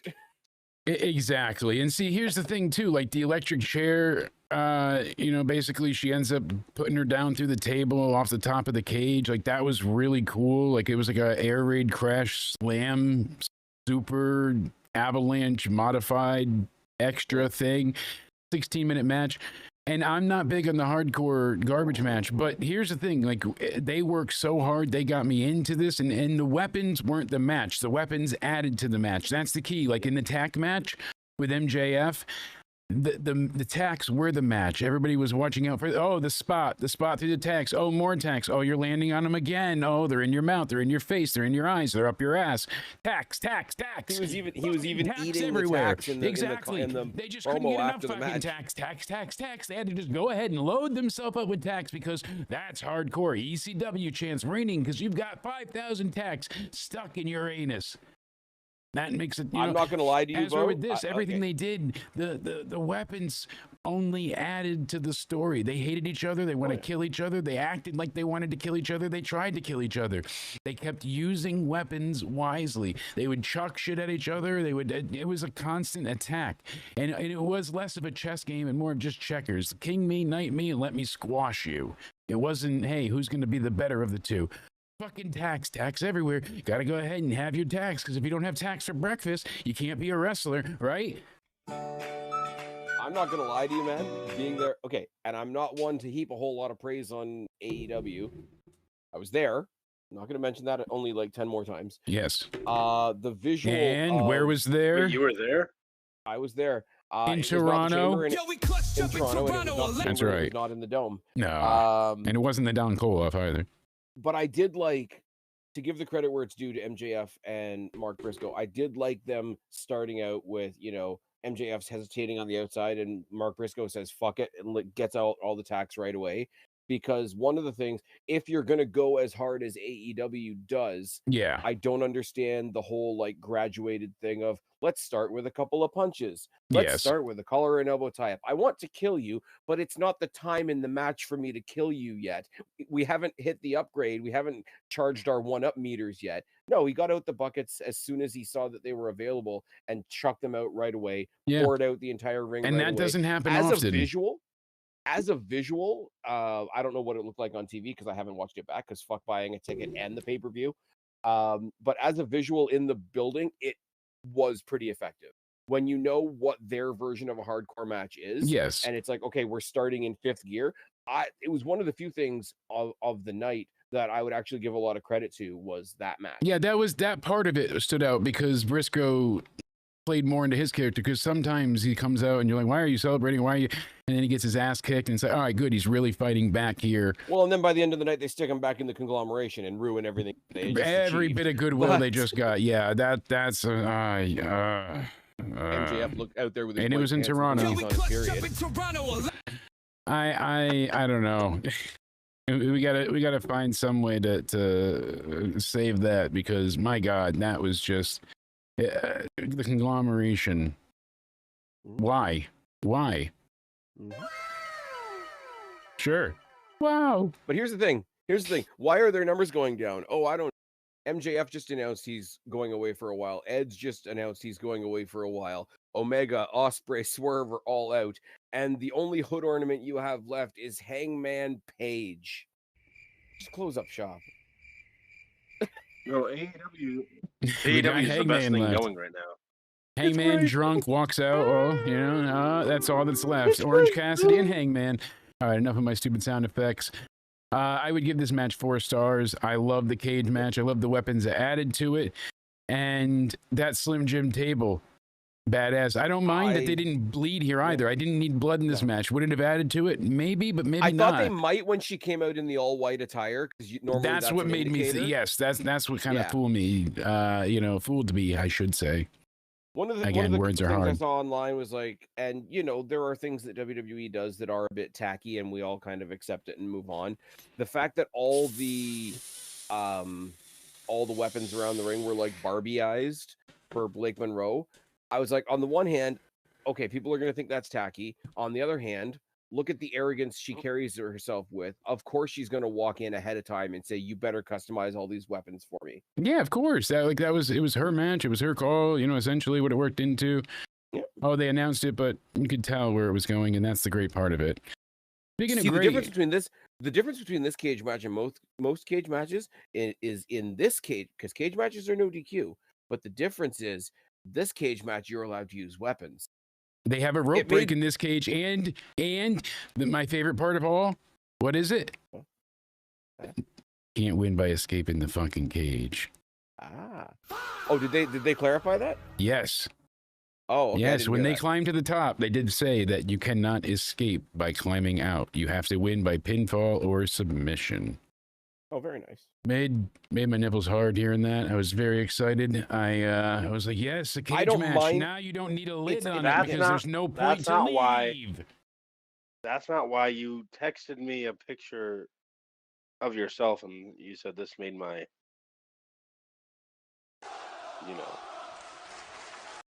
and you texted me a picture of Ben. Listen. I wasn't supposed to tell. Ben's gone. I just need to know how tall he was so we can order the casket. I should have read the message below that. Right? This is between us. Do not say that on air. Thanks, dipshit. Really quiet and let Cody just stew in what he just said for a second.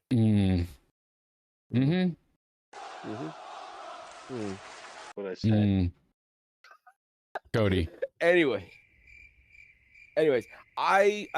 it comes down to another one of those, like, I don't disagree with the people that say they don't like escaping the cage to win a match. I don't agree per se, but I see where those people are coming from, because a pin is more definitive, a submission is more definitive. But why are you trying to get away from your opponent when it depends if it's in the context of the story, like, oh, I'm trying to get away from this person, like if it was your stalker versus that kind of thing.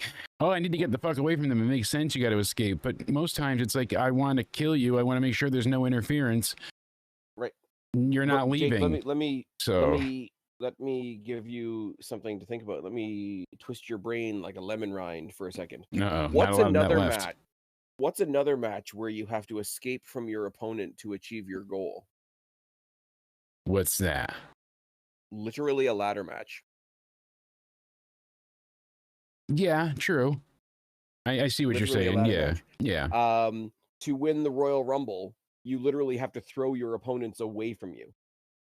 I get that, but escaping, you're leaving them from dead, and that's more you're achieving victory with those actions. With this, yeah, you're gonna win, but you're leaving, so it defies everything with the story of I'm gonna get my revenge. And but if your entire goal is to get out of the cage, then you win because their goal should be to stop you, and they didn't achieve it. You kept them from achieving their goal. It's a passive, active victory. Yeah, I still see it. I still think it's weak, though. I'm not. I get where people are coming what's your take on it? What's your take on it? You said okay. Mine or Jake's? Yours. Mine is I don't mind the escape to win a cage match. I don't hate it for sure, but it usually makes it feel ridiculous. See, and if they had it where it was escape only, well, that's better than it should be one or the other. What's the difference of escaping through the door and over the cage though? Because Okay, I wish both cause interference. I wish the door wasn't a thing. Yes, I the wish if you door were is gonna even escape- more ridiculous. See, here's the halfway point where I'll come to people that are of Jake's opinion, right? I think the door is lame Tell me what the difference is between the door and just climbing out. because it actually takes effort to climb up and out of a cage rather than slipping out through a door. But I feel anyone not can want to escape. take the effort. No, right? it's true, but then that's where you say like You're not heel earning the fails victory, because they don't yeah. put in effort. Exactly, yeah. Slipping out Well, when the does a door. heel- Just like you have to put in effort to win the match. They have to put in effort to get them to be pinned to When does 3. a So heel- Slipping out the door to it win may a not be cage match, maximum right? effort, but it's still effort. Yeah. For a Slipping heel out- though, like No, you don't. Okay, the heel doesn't want to have the virtuous victory. I get that. But Yes. here's where I'll make the comparison once again to a ladder match, right? The goal of a ladder match is to acquire the belt, right? If I said in a ladder match that I don't even have to climb the ladder to get the belt because the belt is sitting at the table at ringside, so I'm just going to go grab it. Yeah. That's the equivalent of escaping through a door rather than escaping over the cage. Yeah. So I will come halfway with the people that don't like the escape thing at all. I will come halfway and say I would rather somebody, if they're going to escape, have to go through the struggle of escaping over the top of the cage than here's go my through thing the with door. the steel cage though. Like Mm. people are like the door could also like make it easier for interferences. I'm like, but the cage doesn't even have a roof. So all people have to do is climb up and interfere anyway. So like What was it there's the recently where interference people aspect weren't that people saving complain about. people in the cage? Was that AEW? Yeah, they weren't saving what? Hangman or some shit Mm. in the cage when Yeah, they were- because they Where were they like, all oh just no, kind they of can't ran climb ran circles over. around the outside. Yeah, they're weird. Like when there was it was supposed no to be a roof. cage match, but there was like 20 people in it, so they had to make it a discount Hell in the Cell. Yeah. They're paying for it in the installment program, so it doesn't have a roof yet. We can't rip the door off. Oh God. Well, you said you came halfway. I want to come all the way, so that's why we're discussing all ego Ethan Page taking on Tavion Heights. I wanted Ethan Page to retain here, obviously. I sided with him in my pick the other day, but I thought Tavion might win it with how he went over him in the flag match and with the ankle lock last week. And it seemed like maybe they send Ethan Page to the main title picture shortly, but Maybe. him and Saints would be great again, but over the main title. If Tavion Heights had won tonight, definitely Josh Briggs goes and decks Tavion, and then they start something for that. That's belt. kind of why I thought it would go that way, but I did predict Page because that's who I wanted. Thankfully, it was a really good match. It wasn't a great match, but it was really good. Yep. There was nothing. There's no major negatives. There was very, very, and I hate using this word because it's a positive and a negative. There was very solid wrestling in this match. Yes. It's also the match where I kind of checked out a little bit. This is I was still into it. I was still invested in the winner and all that thing, but on a pay-per-view that was basically hot, like what started off high and kept me there. Yeah. This is the only one where I kind of dipped a little bit. And Well, I kinda Ethan zoned Page out a little worked bit. him over, pause, for like, I think it was the first 4 minutes. He's doing No pause. exaggeration. I had to throw that in there because that really, like, come on. Like, he grabbed his lower back and was like doing holds and, oh, God, I got you. And it was just odd, you know, and they wasted so much Love it when they time on hold my that. back. Right? Grab on tight. Besides that, though, you got the half grab after the ankle lock, and then all of a sudden he basically counters the super power slam and hits the twisted grin and gets the win, clean pin. Afterwards, we get El Hijo del Dr. Wagner Jr., right? He goes on the monitor and he's up on the screen. And he's like, I have this title that you want. You have yours. I'll be seeing you soon. So I imagine we're going to get title for title them two sometime soon. Crazy they're doing that so often. Hold on. Break. Sorry, just saw this pop up on the socials. We have a brief victory statement from Ricky Saints following his victory in the main event tonight. Says, what a wild ride so far, and I'm not typically the type to be lost for words, but tonight's a little bit different. It felt very, very special. Tonight is accumulation of things that I didn't think were possible, but I made them so. And it's not just me. People supported me. People believed in me. The fans, everybody. Now the absolute era truly begins. when he stopped right in the middle there where it says, and it's not just me, I wanted to stop and be like, and it's not just me. Sports Illustrated said it. PWI says ESPN says it. Pull a Becky Lynch in there, but I mean, pretty like generic. Hey, I just achieved what I set out to achieve. And Cody Rhodes at the bottom just very quickly responded, "Champ Rick." Yeah. Dave Meltzer yet? Dave Meltzer can suck a fuck, and he's basically inspiring the verbal abuse of women. So we're not doing that. Yeah, Uncle Dave. God. So yeah, good match. Uncle Dave, more like it. I'd say 3.25 star around that range. Good to see what they set up afterwards. But Miles Bourne cut a great promo in the back. Lexis King's in the rear view mirror, and he wants to step up to be the captain of Team NXT against TNA. Loved it. And then Mike Santana said he's coming to everybody Tuesday. Like, super over as fuck, and they're just they're not pushing him. They're just rolling with how over he already is. Yes, I think the I don't know. I think they're going to start pushing people like him, Javon, others, because Oba and Trick and people are moving out, and they're going to need these guys to take those top, mid card and top spots. So it's going to be the transition is happening soon. I don't know if I was talking to you about this the other day. I was talking to somebody about this the other day. It's a little bit of the wrestling verbiage that has to change a little bit. Like the word push, it almost gets to the point where it has a negative connotation because, oh my God, why are you pushing this person? Oh my God, why are you pushing this person? It becomes like a conversation about force, like babyface Roman Reigns, like John Cena, the early years, etc. I think, like, if you change the terminology just slightly, Javon was already over, and then the company started rolling with it. Miles Bourne is getting himself over. The company's just rolling with it and supporting the over, not pushing the over. Like take the negative context out of it. Very, very, very, very cool to see. They're not burying them. They're not forgetting them. So I'm happy they're still being shown. What's up, Cody? It's funny that you mentioned John Cena. I just got a poll here. Like, who wins in a promo battle, John Cena or MJF, if they go face to face? Oh, that's almost like the it thing about goes it is, either way. I want to say MJF because I think he's better, but John Cena, and this has been a negative thing mostly, he has a really diffusing effect on whoever he's talking to. Like whoever is talking to him and whatever they've established, he has a way of making it sound silly regardless. The prime example was always Bray Wyatt. Bray Wyatt had to be scary. Bray Wyatt had to be a psychological impediment to people and whatever. And he came out and he spoke his jargon in the way that he spoke, and it was very powerful because my brothers and sisters. Exactly. But it was very powerful in the way that people bought into it because he was very charismatic. And the minute John Cena came out and said, tore that down, basically pointed it out as being but as soon as you pointed it out as being silly, now Bray Wyatt's silly, because wrestling is silly as an entertainment vehicle, or I guess if you want to say that. He derailed his entire gimmick at that point, and John's done it many times before. I think John would win because he's always got the experience and the ammo. But that's the problem with wrestling, though, is wrestling itself is silly, and wrestling itself can be as silly as you want it to be until somebody points out that it's silly.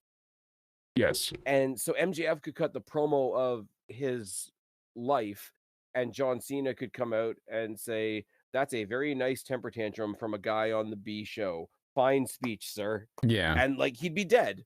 Exactly. And it wouldn't be because his promo was bad. It was because John Cena had that black hole effect for so long, where as soon as he was involved, he's got it. Anything seriously. Yeah.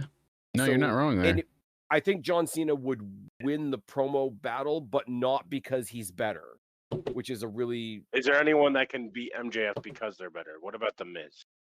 That's another one. I don't think so. Because as much as I wanted to say in the early days of AEW that like MJF was discount Miz, Miz is more like PG MJF. This might sound crazy, a suggestion, but really think it over for a second. Okay. Joe Hendry. Say his name and because Hendry and MJF. think about all the parodies he could pull off about, the song parodies that went with MJ. Oh, he would have a field day. He is extremely talented with his comedy, and he's witty and topical, and I think that would be a great series All of back you and would have forths. to do for a Joe Hendry promo on MJF, pull up a still shot from All Out with him in all the white gear and all the bloodstains on his pants, and have Joe Hendry go out there and sing a random little ditty about MJF being on his period. Yeah, and he MJF's bled done. out his prick. He bled out his dick. He bled out his prick. On his dick. Yeah, we can come up with something better than that, but you get the point. Eureka, there's a safety pin in my urethra. He's not a wrestler, but promo battle, I think Paul Heyman Oh, yeah. destroys MJF on the mic. I don't know. Paul Heyman's a different... I think if you have MJF out there cutting a promo, and I don't know, this wouldn't happen because it's two different companies. If you have MJF cutting a promo and he's doing an open challenge for some reason, I need to get back to being the old MJF. Somebody come out and challenge me. Ladies and gentlemen, my name, Advocate. Here's this guy. He eats trees in Canada when he's bored. MJF tries to step up to Brock Lesnar. Brock Lesnar eats him for lunch, and Paul Heyman is narrating the whole thing. Yummy, yummy, and Brock's tummy. That's what that is. I'm sorry, but it would work. That's exactly what happens there. Sorry, but Paul Heyman is that damn good, and he's another one. He's got so much wisdom and expertise bestowed upon him because of age, yes, but all the things he's done and accomplished. He's been in every aspect and facet of wrestling for the last 4 decades. Insane. 80s, 90s. 5 decades, really, because they're in the 2020s now. Everything from the promos leading up to it to the match itself. The best thing AEW has ever given us was MJF versus CM Punk, and I would include the promos in that. Oh, yeah. That dog collar match, especially. That's the closest thing to a reality that I can come up with as still like them on even keel. Allowing him to come out to AFI and doing the. Yeah.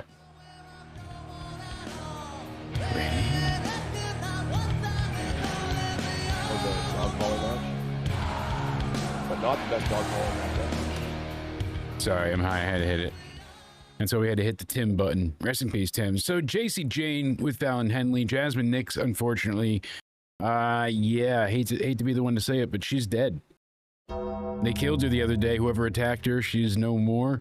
Out of, the FI that was and so done. Cold the way they walked away. It's like, yeah, they're like, I was done with her anyway. Only the strong survive. Fuck her. I was done with that anyways. Here's the thing about stupid bitch. We'll detour on it real quick, right? Because WWE in the past has done some pretty cold, like, hey, we released this person. Hey, they were never that good anyway. But the thing with Fatal Influence is they were the Mean Girls group anyway. They were taking pot shots at each other within their own group before she was released. Yeah. So it was kind of character-wise. It made sense. It was coming, but it was funny because they just find her. She's fine. She might be knocked out, but she's okay. And JC's like, oh no, she fell. And she was shot. Do you know why that worked though? Because it worked with 5 times. But it worked with the rest of the way that NXT was acting in general. I've lost Jake now. Jesus Christ. It's funny because I can see you and you can't see me, and you're like red as shit right now. But the way that I swear, officer, NXT, that son of a bitch shot her 96 times, 97 times. 98 fucking times. Oh, 99. Make it an even 100. Son of a bitch. I don't know where they went. Guns don't kill people, bullets kill people. Shell casings, but anyway, no. Trying to get, oh my God, if I'm the adult here, we're in trouble. But getting back to what I was saying about the invasion night and whatever, like the way that NXT made themselves a sitting duck, and that was the story throughout the night. Every time you saw somebody come into the building, there was somebody from TNA behind them. Whenever there was a backstage segment, somebody from TNA was in behind, and nobody took it seriously, and everybody noticed it. But nobody took it seriously. Oh, what could possibly be going on here? Like, what's like happening? Intentionally dumb. So the fact that like, no, they don't care about their tag team partner, but they should care that somebody backstage is taking attacking people out. Yes, exactly. And, like, so the Fatal They're not Influence like, oh were no, the they heels. targeted one of our own. I'm threatened. They're like, No, exactly. later. So the fact that the other two members of Fatal Influence are like these callous, like we only really care about ourselves heels is one thing, but it was also representative of how all of NXT didn't take the invasion seriously until they jumped. Oh my God, I can't believe they're jumping in the ring. Well, you should. Oh my God, is that Hulk Hogan? Is that the end? That's not the NWO. That's Crowbar. That's Chronic. Oh, Is that Frankie Kazarian in the NXT zone? like that's basically what the original invasion felt like. That's fucking. It was hey, we got Booker T. I popped Cody. I'm right. scoring points here. You got that one. Anyways, where were we? Yeah, the ladies had a great women's title. This was a damn good match, and it worked out perfect. She lost in front of her family, so Lola now has that sympathy in her hometown. She couldn't get the job done with all the interference. A mystery attacker attacks her at the very end, a hooded assailant. We don't know who it is. Not Jasmine Nick. She's dead. She's got 99 bullet holes. We know if you show up wearing a hoodie, you're guilty. Right? So somebody's attacking somebody, retribution style here. And the funny thing is, I like the fact that they ensured people's curiosity in the sense of what happened right before the hooded person came in and attacked. They had eliminated Fallon Henley because she was removed from ringside. Yes. So it was very easy to assume that, the hooded person was Fallon Henley, who just went backstage and threw on a hoodie. But no, she came back to celebrate with JC so that you could eliminate that right away so that you could go ahead and start speculating. Yeah, this had drama. This had intrigue. This was a damn good match. They don't usually do 15-minute matches, these two. It almost went 19 minutes. None of the pacing was bad whatsoever. It all kept moving on and moving on. I thought Lola was winning when she had the guillotine choke right after the tornado DDT. And eventually she flipped over and went for the pinfall. But I thought because she started to wave her hand, I'm like, oh, she's going to tap here. She's going to win the title. Like, they got me for a second. I thought they were going to do the heartbreak ending where, you got somebody in the choke, but you don't realize your own shoulders are down. Like, she flipped her into a pin. Yes. I thought they were going to do, that very subtle she's going lean, to tap, but you don't realize it. There's a 3 count. I thought they were going to do that, which would have worked because, it was supposed to be, it was the feel-good moment that was taken away. Yes, but I was happy we didn't get that type of dusty finish and where she got screwed. No, I liked that there was interference, but she beat the 10 count, and then she gets the rolling encore to the face. JC Jane gets the victory in the face. And they both came through. Like I said, they really knocked this out of the fucking park. This is like 4.5 stars for me. This is each of their best matches and their best match as well. Like this might be the defining match for the two of these ladies because they've done really well at elevating Lola, and they've done a great job at making JC not an ultimately beatable champion. They've turned her into an actual, non-beatable defense, knocking them all down one at a time, defending that title. Badass. I like the fact that JC Jane comes into even though she's a heel, like, side, whatever, the way they present JC Jane, again, I'm retreading stuff from the preview. They play her off as a heel whose frustration you understand, and you may not like her as a character, but you understand the chip on her shoulder, and she genuinely wrestles like she's got a chip on her shoulder. And the fact that people are still, like, I was watching, God help me, I was on X while I was watching the show, cesspool that it is. The amount that she is, like, she's playing the don't you dare underestimate me character, which is one thing, and it's working. But the way that people are actually out there is like, oh my God, we got the paper champion for another day. And I'm like, she's out there kicking ass. Like, she's not a paper champion at all. And I don't even have the slightest idea who this masked assailant is going to end up being. I think it's kind of a good mystery. People are saying that it looks like Candice LeRae. I'm not so sure. This person was bigger than Candice LeRae, dude. That's what I'm saying. Like at first, but it was such a quick thing. So my first take of it, I was like, oh. And people are saying it was Laney because her left leg is injured. I'm kidding. Yeah, And but I'm she's like, legitimately injured though, so I don't think she's going to be running around. well, is she legitimately injured? They've done shit like believe this, so. so we believe it, but look what happened with Seth and whatnot. Like, you don't know anymore, and that's the problem. That's true. That's why Karrion Kross, when he left, was so adamant to be like, this is not a work, this is not a work. And everyone's like, oh, it's a work. And he's like, this is not a work. We're both.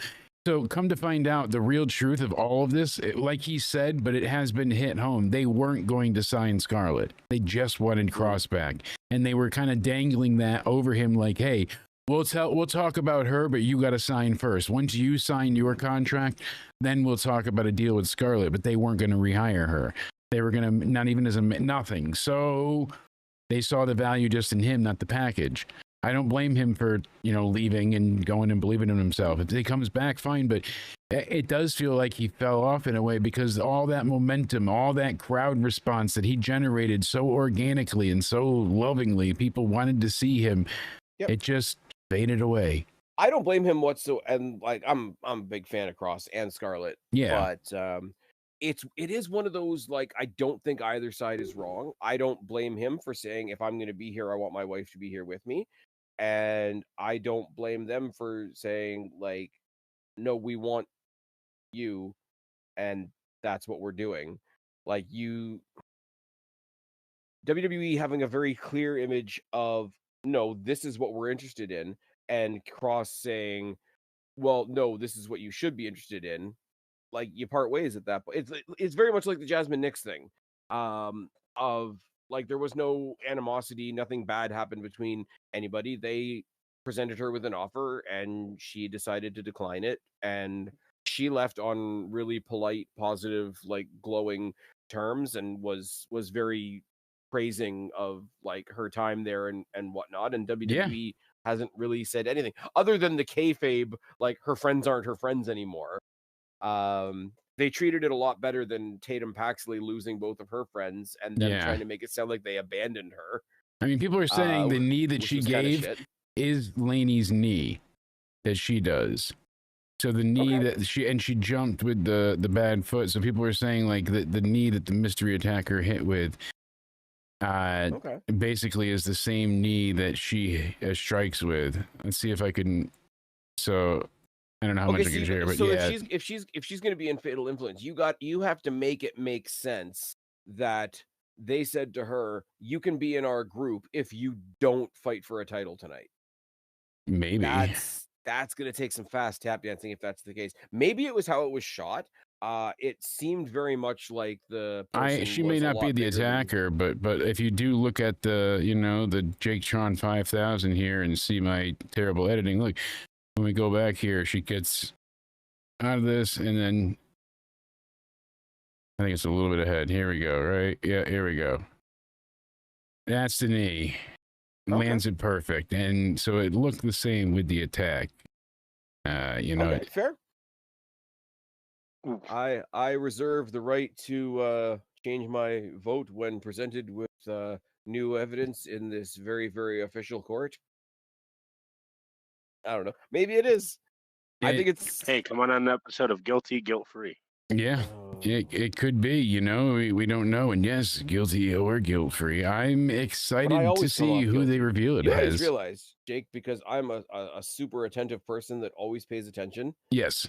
I'm looking at the lower thirds that you have for me and you and Cody, and there's Cody's @ and there's your @ and then my name just says subscribe everywhere. That's right, because you're everywhere. That just popped me for no reason whatsoever. You're everywhere and nowhere. I didn't even notice. I forgot why we changed it one episode to be funny, and I don't think I ever changed it back, but it is funny. This picnic is ruining our @s. It's taking us down. Spaz. I'm retarded, so I thought it said Spaz Phoenix. Not subscribe everywhere. It does say subscribe Phoenix, and then underneath it says. Oh yeah, no, I was saying I thought it said that again. Oh, underneath. That's why.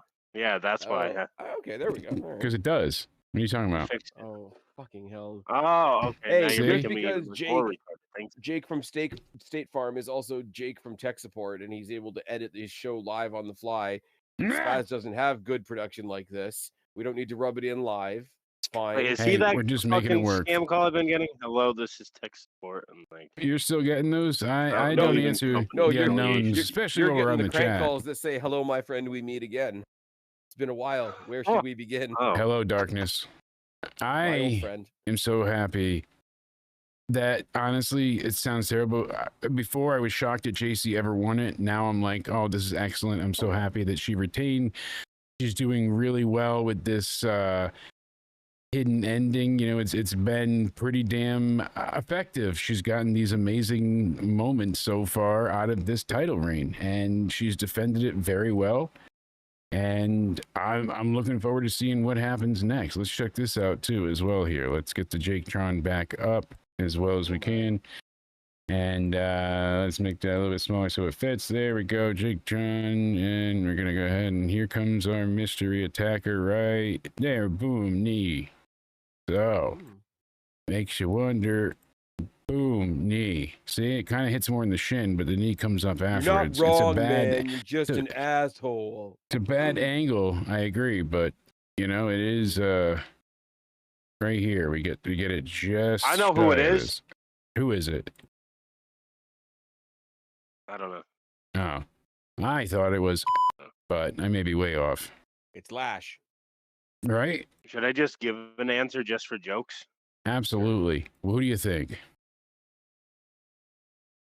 It's Liv Morgan. You know, watch. That's how they bring her back.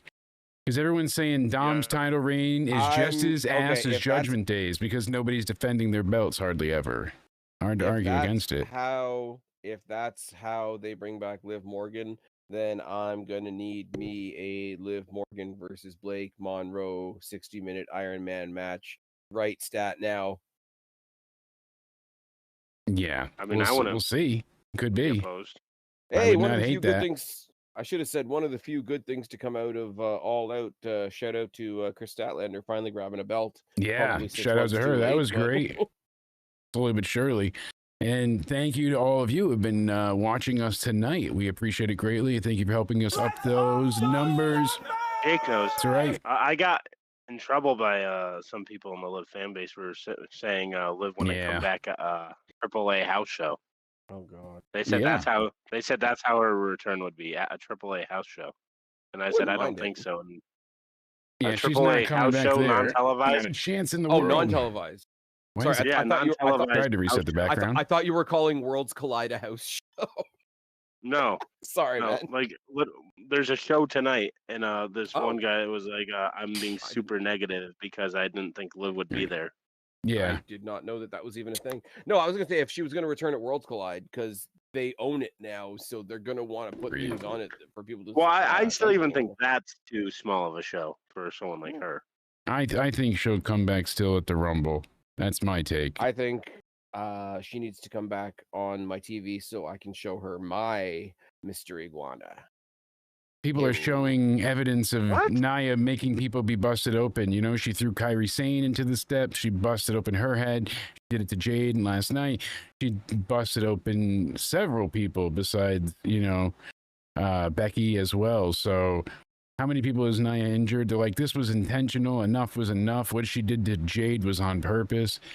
I don't think it was on purpose. You could see when she threw her, when you Irish whip somebody like that going into an object, you never give them that much momentum because they need to hit the, you know, object themselves, hands out, your hands smack and make the noise, and you make it look like you hit your head, you know, and you follow. Well, Nia did the Irish whip and then also pushed her back. So she had such momentum into the trip that she just smacked her face and couldn't stop herself. Nia just threw into it, threw her too hard. It sucks, but it doesn't mean she's dangerous. Jade Cargill looks like she's got a conversation. Bloody thumb on her forehead. Yeah, I mean, she went through it, poor girl. She got beat up. I don't blame her though for hopping up on social media, big picture of her face looking all gory, and I'm like, and it basically the caption underneath was like, "Don't tell me I don't give a shit about this." Yeah, no, exactly, absolutely. She's right I mean, too. There's criticism to be had there, but she's another one that's like fallen way too hard into the firing. Yeah, big time. Certain people, yeah. So the like, women's I'm not match, saying she's doing 5 stars in the Tokyo Dome, brother.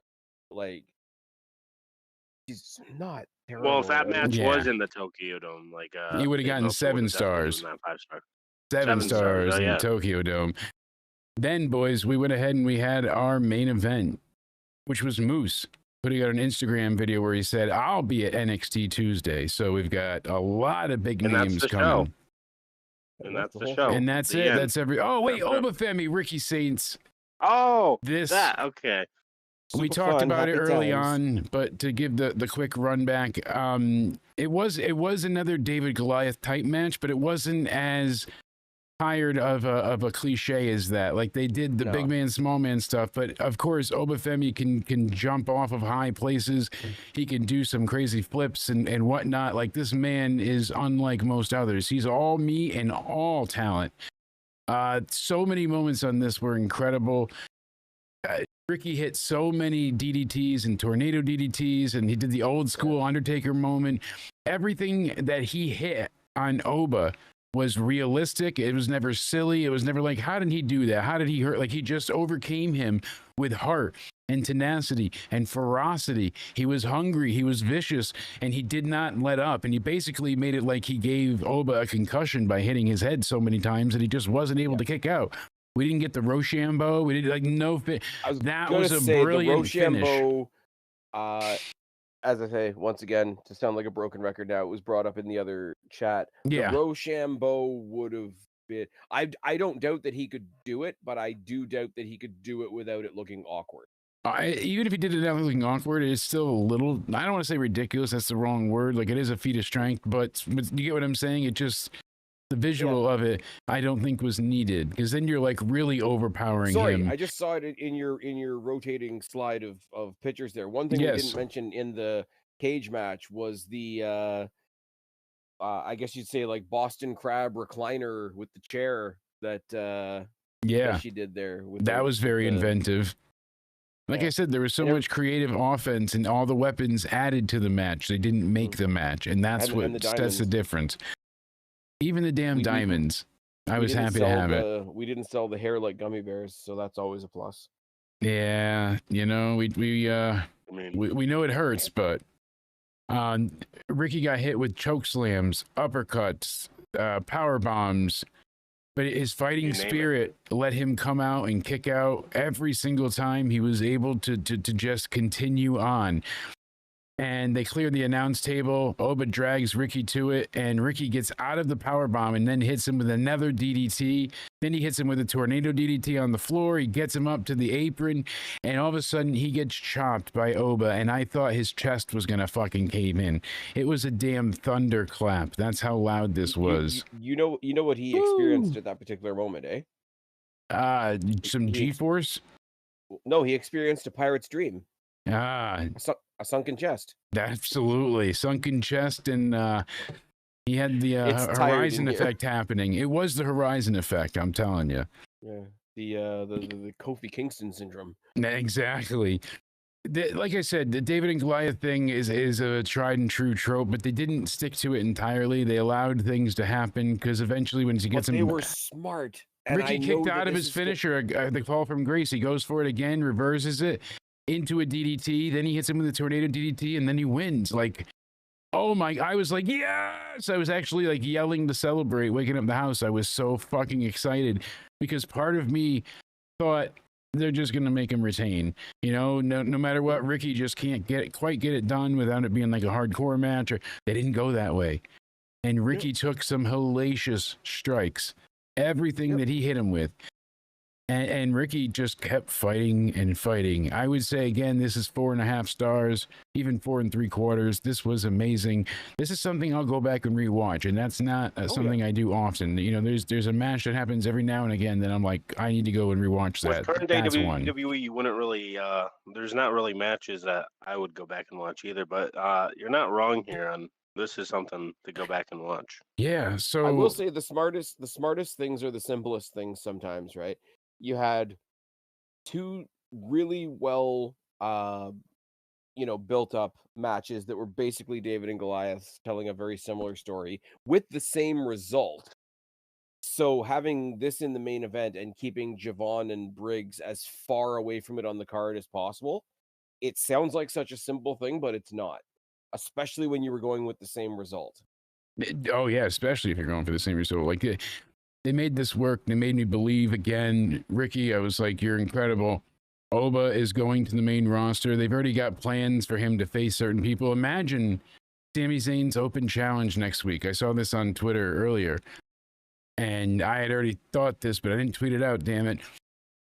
Sami Zayn's open challenge on SmackDown gets answered by Obafemi, who then squashes Sami and takes the title from him. Debuts on the roster winning the US title. That's not a bad shout. Certainly puts him over because then he could hold that mid-card title just like he did the North American title. Oh yeah, at length and make it known that he's gonna kill everybody. I have just do what they did on NXT, you know. I have my suggestion, and nobody likes it so What's far that? I've mentioned it to. We'll see. Brock. It's not bad, but I think you need to you can't just go there. I think that needs to be built too. Because not enough of the main roster are going to know who Obafemi is, why he's such a badass. Like, by the look of him, yeah, but you need more than looks to face Brock, I feel like, and have a chance. I think you can make that work. I think you could make the match work, but just not right off the bat. I think you can make the fact that nobody knows who he is work. The size? Imagine if I told you some guy with a really bad haircut and really cheesy, generic blue tights one day walks onto SmackDown and challenges Kurt Angle and suddenly becomes the hood ornament of the company. Could be. And smells like syrup. I agree. The big fella whose name I can't remember now, who's in Evolve, that came up to NXT and challenged Oba like right away, and they had that monster match that like surprised everybody. Omos. No, not Omos. What are not him.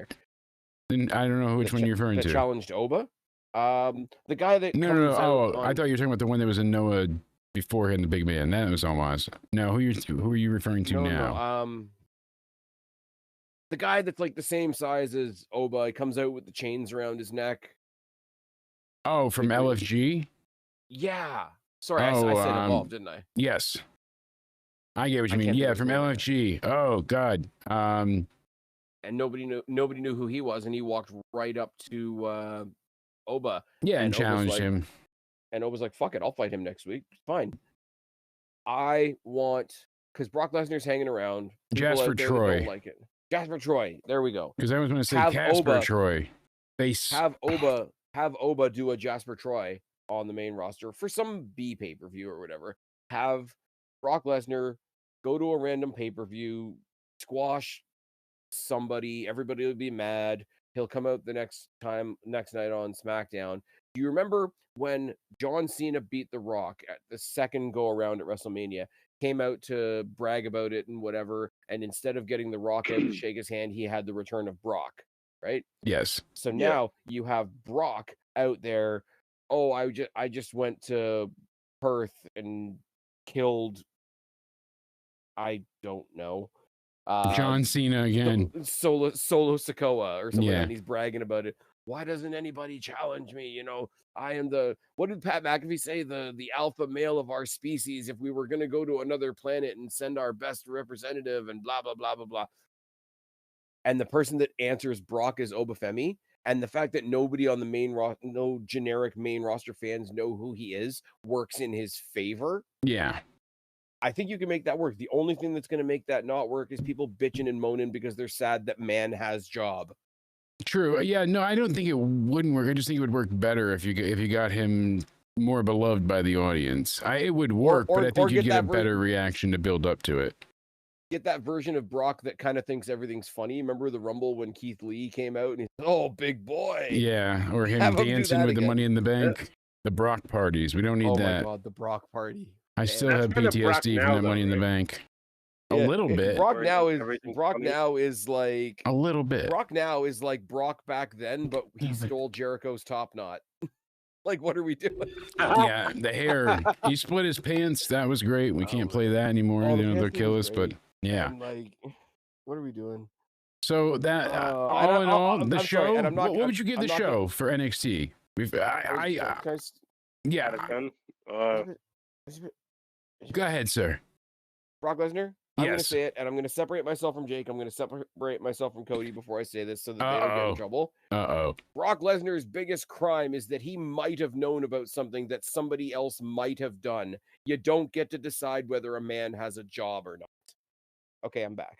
No, because the whole thing, he was a disgusting wife-cheating bastard, you know, but that doesn't make him not able to be employed. He didn't force her into sexual acts. I know she sent him some pissed videos and maybe a few fetish things like Well, some people are calling him a grapist. Yeah, all sorts of wonderful things, calling him a and all of that jazz. And my point to it is like he's might be a scumbag, but he never physically or sexually touched or assaulted her at all.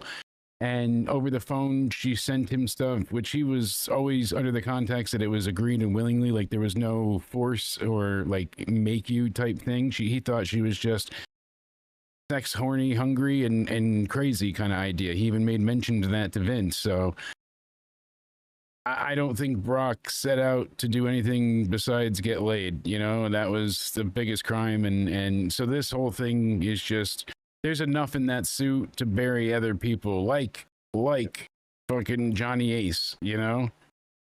Laurinaitis was terrible. He was not only aware in all of it, but he was participating in all of it too. And then he sided against Vince, then with Vince, then against him again. Jake, you don't know. You don't understand the brilliance of people power. Power, they don't know. Just people power was the politically correct term for human trafficking. it was powered by people. Ric Flair approves. What do you give NXT No Mercy? I'm giving it at least an 8. I have to. Maybe even an 8 point. I wouldn't go 8.5. 8 feels good to me because I really like 8.5, and it would have gone to a 9, but it loses half a point. Half a point. And I don't care how petty this makes me. Stop giving me ring level ramps. Oh, I hate that too. It takes away from I like when they have the crowd all inside of it, but yeah, I don't like them having I don't even have a good reason for the main roster adopts that. Yeah. I don't even have a good reason for why it bugs me. It's just one of those things. It just does. Yeah, it's just there. It's just it's well, to me, I feel like you should be stepping into the ring, not walking into it. Like it should have like it should always be higher, and it doesn't seem that way. It makes the ring feel a bit smaller. Well, you know the main roster is going to adopt that soon too. I just feel it.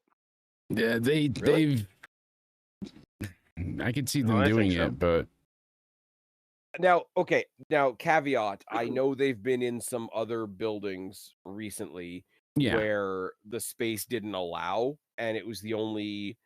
What was the place where they went where it was basically like one slim little aisleway along the front of the Tron, and then you were basically at the ring? Yeah. Because of the space concern. Now, if you're in a place where you can't do it because of space, like, needs must, right? But it looked to me like a place where you could have just like put the ramp down. Yeah, you could just it's irrational how much it bugs me, and I'm admitting that up front. But I agree entirely. It's always bugged me. Your side with that, like it's like I don't like it anywhere. I don't like when AEW did it when they were in smaller venues.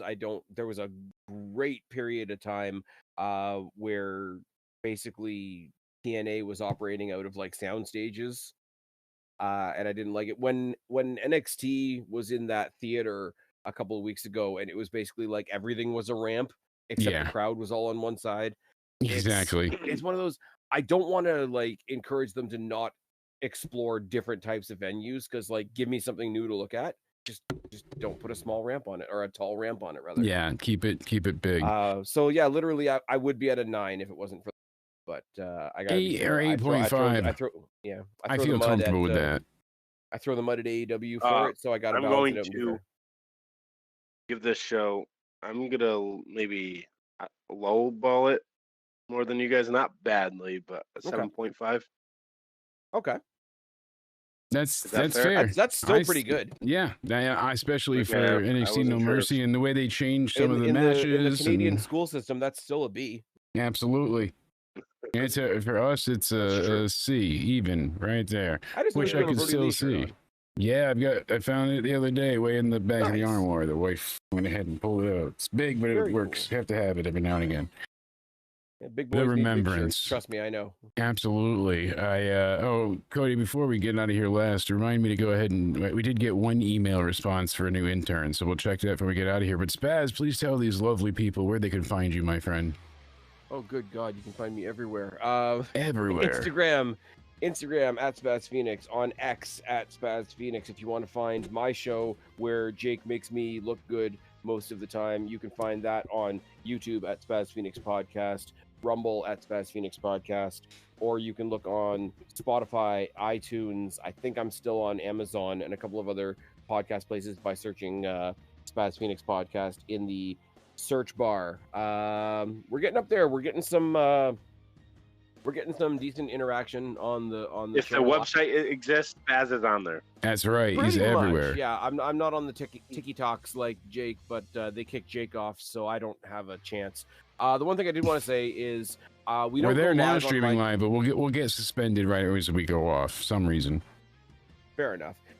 We don't go live on my channel, as you guys know that have been to my channel, but I have been trying to drop a couple of the podcasts that Jake and I do as live previews on YouTube so that I can get a chance to interact with a couple people. I know a lot of you have come over and given me a look from the Wrestling for Life guys and that community, so thank you to those guys. As always, thank you to the people that have come over and started hanging out with us on our side. And Jake, thank you for having me here tonight. Absolutely, my friend. Cody, please let these lovely people know where they can find you as well, my friend. Yes, sir. You can find me over on my Twitter or X, whatever you like to call it nowadays, at Judgment Day Era. You can find me over on my YouTube, also at Judgment Day Era. And yes, I promise to be playing some video games for you guys soon. And you can find me over on my Instagram at Cody_Onidi_316. There we go. I mean, you just laying it all out there. We got to get that gaming content up. People are asking for it on the Twitters. They want to know what's going into, what's going into the gaming stuff. And I said, we got to force them. I'm going to have to hook up the shot collar again. I didn't have it on tonight. I felt bad. So pause indeed. Speaking of pause, I got to go ahead and check out this email. Let me see if I can try and pull it up. It just says, hire me. And it has a little thing I can click on. Do I click it? Should you? What's the worst? Mine as well, right? What's the worst that could happen? I warned you, but you refused to listen. Your ego knows no bounds. I told you plain as day what was coming. All of you. You want your reviews from this man? From this retard? He's nothing but a liar. He hasn't acknowledged his past, so therefore his present will forever be your future, dead man. Who really wants your opinion? The review of Jake is coming.